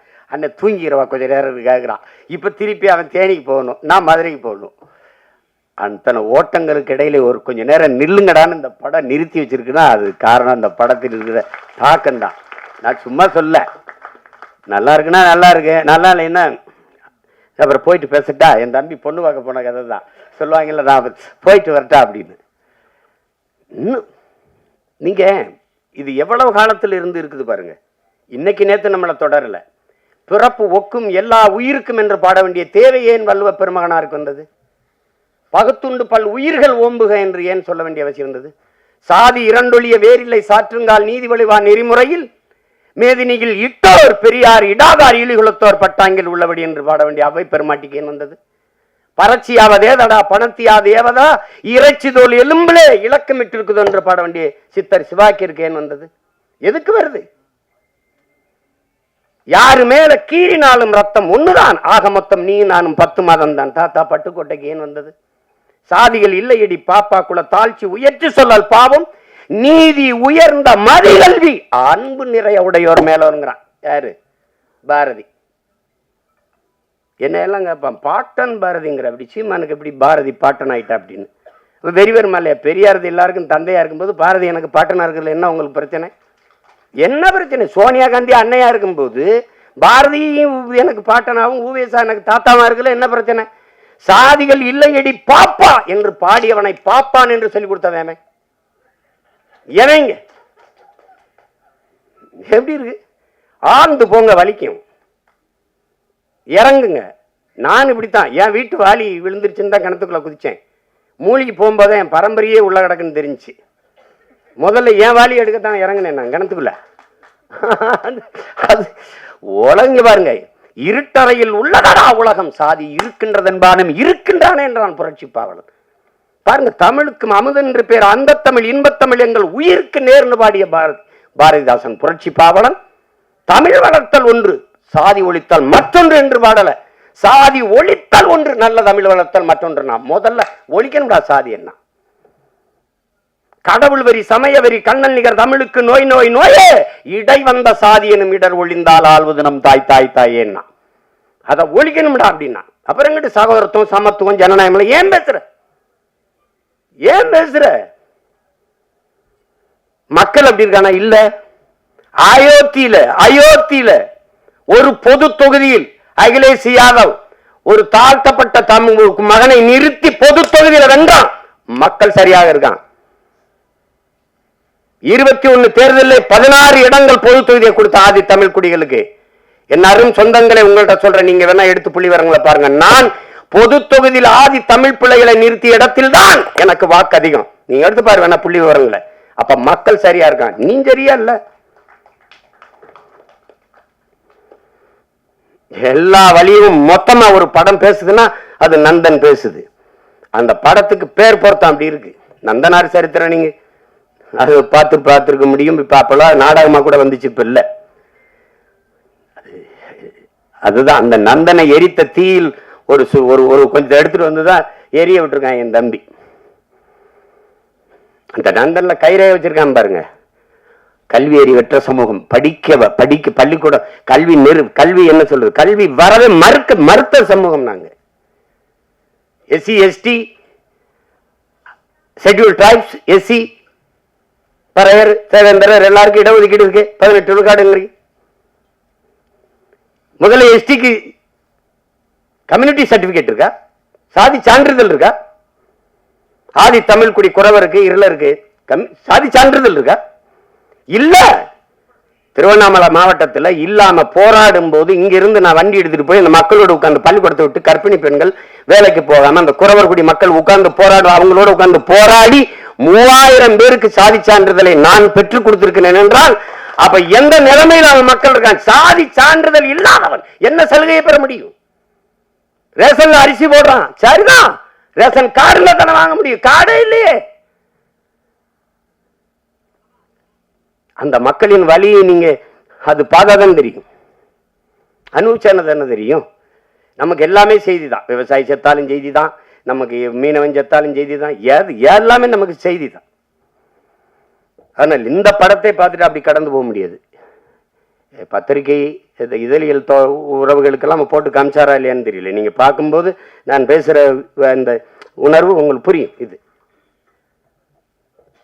அது அவ்வளவு சிறந்த ஒரு படைப்பு. அதுக்கு எடுக்கிறதுக்கு ஒரு அசாத்திய துணிவு வேணும். கதைக்களத்தை முதல்ல உள்வாங்கணும். அந்த கதாபாத்திரங்களை அந்த திரைக்கதை அவ்வளவு செறிவா அவர் அந்த வழியை ஏற்படுத்துற அளவுக்கு செதுக்கிட்ட. ரொம்ப அசாத்தியமான ஒரு படைப்பு. சமீப காலத்துல ஒரு நீங்கள் தெருவில் நடந்துக்கிட்டே போகும்போது ஒரு அழகான ஒரு இடத்த பார்த்தா நின்று கொஞ்ச நேரம் பார்ப்பீங்கல்ல, அப்படி எத்தனையோ படம் பார்த்து நீங்கள் கடந்து போனாலும் நந்தன் படத்தை கொஞ்ச நேரம் நின்று அப்படி பார்ப்பீங்க. அப்படி ஒரு தாக்கத்தை ஏற்படுத்தக்கூடிய படம். அதுங்க நம்ம இன்னைக்கு இல்லை, எத்தனை முன்னோர்கள் நம்ம முன்னோர்கள் பாடியிருக்காங்க சாதிய இழிவு தீண்டாமை கொடுமைக்கு. தாத்தா முத்துராமலிங்கத்தேவர் அவர்களை இன்னைக்கு எல்லாம் சாதியவாதியாக தான் இந்த சமூகம் பார்க்குது, போட்டு அப்படி கட்டமைக்குது. சாதிய எண்ணம் கொண்டவன் அரசியலுக்கு வந்தால் நாடு நாசமாகி முடியும் பேசுனது அவர் தான். சாதிய சிந்தனை கொண்டவன் இறைவனையே வழிபடார்கதை கற்றவன் அவர் தான். உன்கிரகை உயர்ந்தது உழைக்கிறகை தாழ்ந்தது என்கிற எண்ணம் எவருக்கும் இருக்கக்கூடாது. இறைவனுக்கு முன்பே 2 கையும் இணைத்துத்தான் வணங்குகிறோம் என்று சொன்னதும் அவர் தான். பிறப்பில் இல்லை தாழ்ந்தவன் உயர்ந்தவன். அவன் பெற்றிருக்கிற கல்வி அறிவு, அவனுடைய தனி மனித ஒழுக்கம், செயல்பாடுகள், இதை வைத்துத்தான் ஒருவன் உயர்ந்தவன் தாழ்ந்தவன் என்று. இதைத்தான் எல்லாம் அம்பேத்கர் சொல்றார். நான் குடிக்க மாட்டேன், மதம் இருந்த மாட்டேன், மனைவி தவிர வேற ஒரு பெண்ணை நினைக்க மாட்டேன், ஊழல் வர மாட்டேன், லஞ்சம் வர மாட்டேன். இந்த சமூகம் ஒழுக்கத்திற்கு என்னென்ன வரையறை வைத்திருக்கிறதோ அதையெல்லாம் கடைபிடித்து வாழ்கிற நான் இழிமகன், தாழ்ந்த சாதி. இந்த சமூகம் எதையெல்லாம் தவறு என்று போய்த்திருக்கிறதோ, ஒழுக்கக்கேடு என்று போய்த்திருக்கிறதோ அதையெல்லாம் செய்கிற ஒருவன் உயர்ந்த சாதி என்று பிறந்ததினாலேயே அவன் உயர்ந்தவன் என்று சொல்கிறாய். இது எப்படி ஏற்கிறதுங்கிறது நீங்களே சொல்லுங்க. இது எப்படியா இருக்கிறது? எப்படியா இருக்கிறது? எங்க அண்ணன் கமலஹாசன் என்கிட்ட பேசுனது இருக்கு தனிப்பட்ட முறையில். நான் குளிக்காம ரெக்கார்டிங் தேட்டர் போவேன் தம்பி, நான் கறி சாப்பிடுவேன், நான் அசைவ உணவு சாப்பிடுவேன், சாமி கும்பிட மாட்டேன். பாருங்க, இது எங்க அண்ணன் கமலஹாசன் எதுக்கு சொல்ல வர்றாரு. ஆனா இதுல எதையுமே செய்ய மாட்டார் ஐயா இளையராஜா. சாமி கும்பிடுவாரு, கவிச்சு சாப்பிட மாட்டாரு, குளிச்சுட்டு தான் வருவாரு, எல்லாம் பண்ணுவாரு. அவர் பறையன், நான் ஐயன். புரியுதா? அந்த வேறுபாடு புரியுதா? சமூகம் எப்படி கட்டமைச்சிருக்கு பாருங்க. இப்ப யாரு உயர்ந்தவர்? எது உயர்ந்தது? எதன் அடிப்படையில் நம்ம அதை பார்க்கிறோம்? அதுதான் பிரச்சனை. ஒரு மனிதன் என்ன வழி இருந்தா பேசுற பாருங்க. ஒரு மனிதன் ஒரு வாழ்நாளில் 10,000 புத்தகங்கள் படிக்கணும். இது சீன பழமொழி. ஐயா இறையன்பு எழுதின 10,000 மைல் பயணத்துல முதல்ல அதை எழுதியிருப்பார். 10,000 புத்தகங்கள் படிச்சிருக்கணும், 10,000 கிலோமீட்டர் பயணம் செஞ்சிருக்கணும். இது ஒரு மனிதனுடைய வாழ்நாள்ல. அது சீன பொன்மொழி. அதை எடுத்திருப்பார். 10,000 மைல் பயணம் புத்தகத்தை படிச்சீங்கன்னா முதல்ல இதை எழுதியிருப்பார். ஆனால் 64,000 புத்தகங்களை படித்த ஒருவன் இருக்கான் உலகத்துல. தனி மனிதன் நூலகம் தெற்காசிய கண்டத்திலேயே பெரிய நூலகமாக இருந்தது ஒருத்தனுடையதுதான். அவன் ஜமீனும் இல்லை, திவானும் இல்லை, அவன் அமைச்சர் பெரிய கோடீஸ்வரனும் இல்லை. அப்படி புத்தகங்களா வாங்கி சேர்க்க. அவன் நகையை வாங்கி சேர்த்தான், காரை வாங்கி சேர்த்தான், சொத்தை வாங்கி சேர்த்தான். ஒருத்தன் புத்தகத்தமா சேர்த்திருக்கான். படுக்கிற இடம் கூட தான் படிக்கிற இடத்துக்கு பக்கத்தில் இருக்கணும். நூலகத்துக்கு அருகிலேயே அறை எடுத்து தங்கியவன்.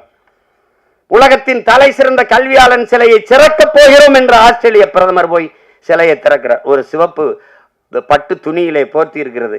அது திறக்கிற அந்த மார்பளவு சிலை திறந்தால் அறிவாசான் அண்ணல் அம்பேத்கருடைய சிலை. என் அருமை பெருமக்களே, அந்த பேரறிஞன் சொல்லுகிறான், அவன் பட்ட வழியில் இருந்தவன் மொழி வருகிறது.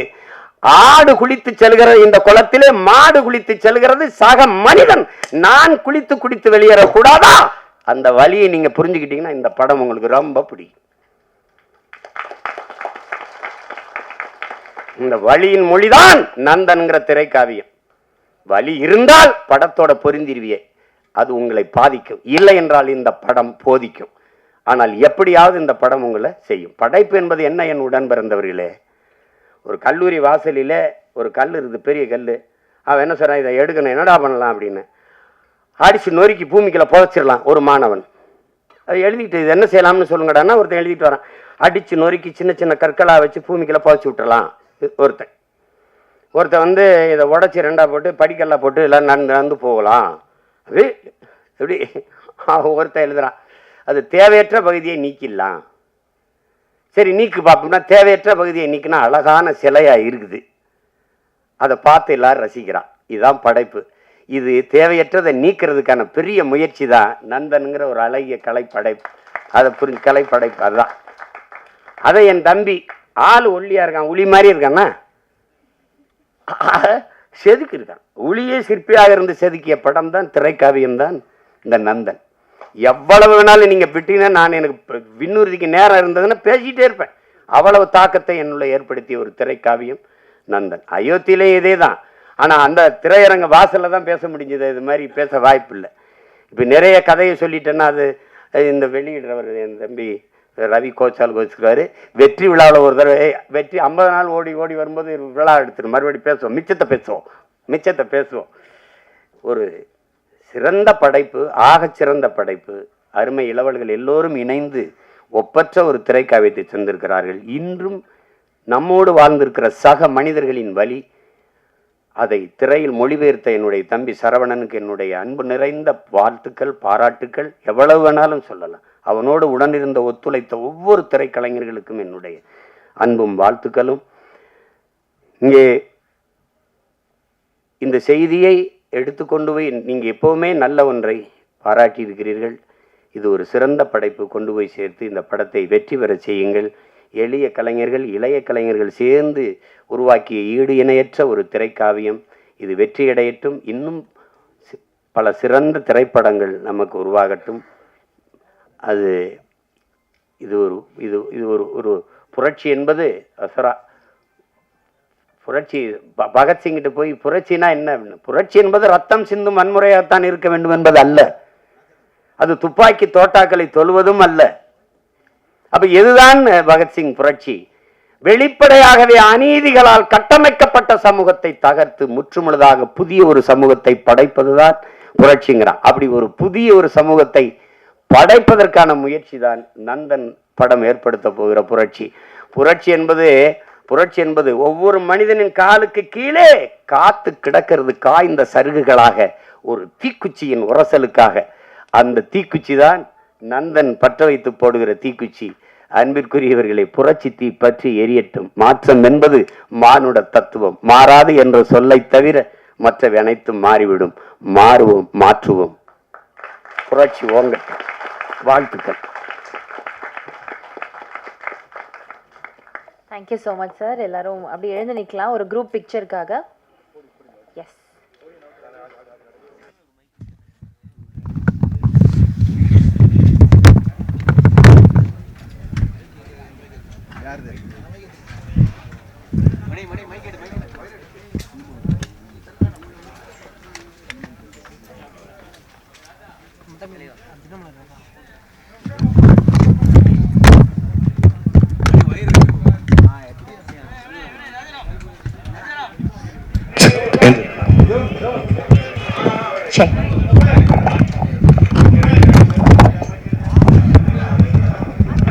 எஸ், ஃபர்ஸ்ட் ஃபோட்டோக்கு போஸ் கொடுத்துடலாம். இங்கே கேமரா பார்க்கலாம் எல்லாரும்.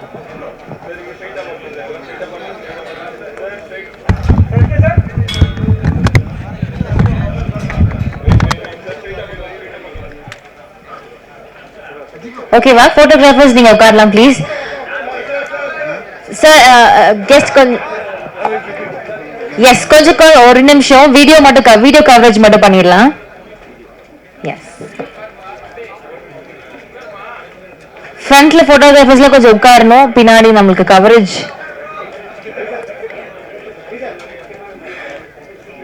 பின்னாடி வந்து வீடியோ கவரேஜ்க்காக எல்லாரும் ஒரு வாட்டி அங்க பாத்துடலாம்.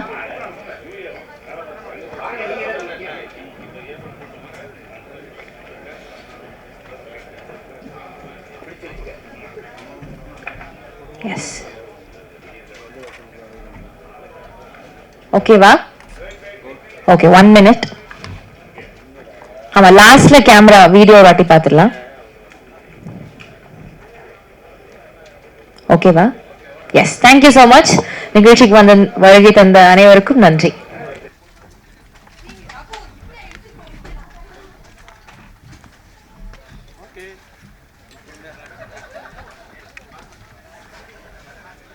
தம்பி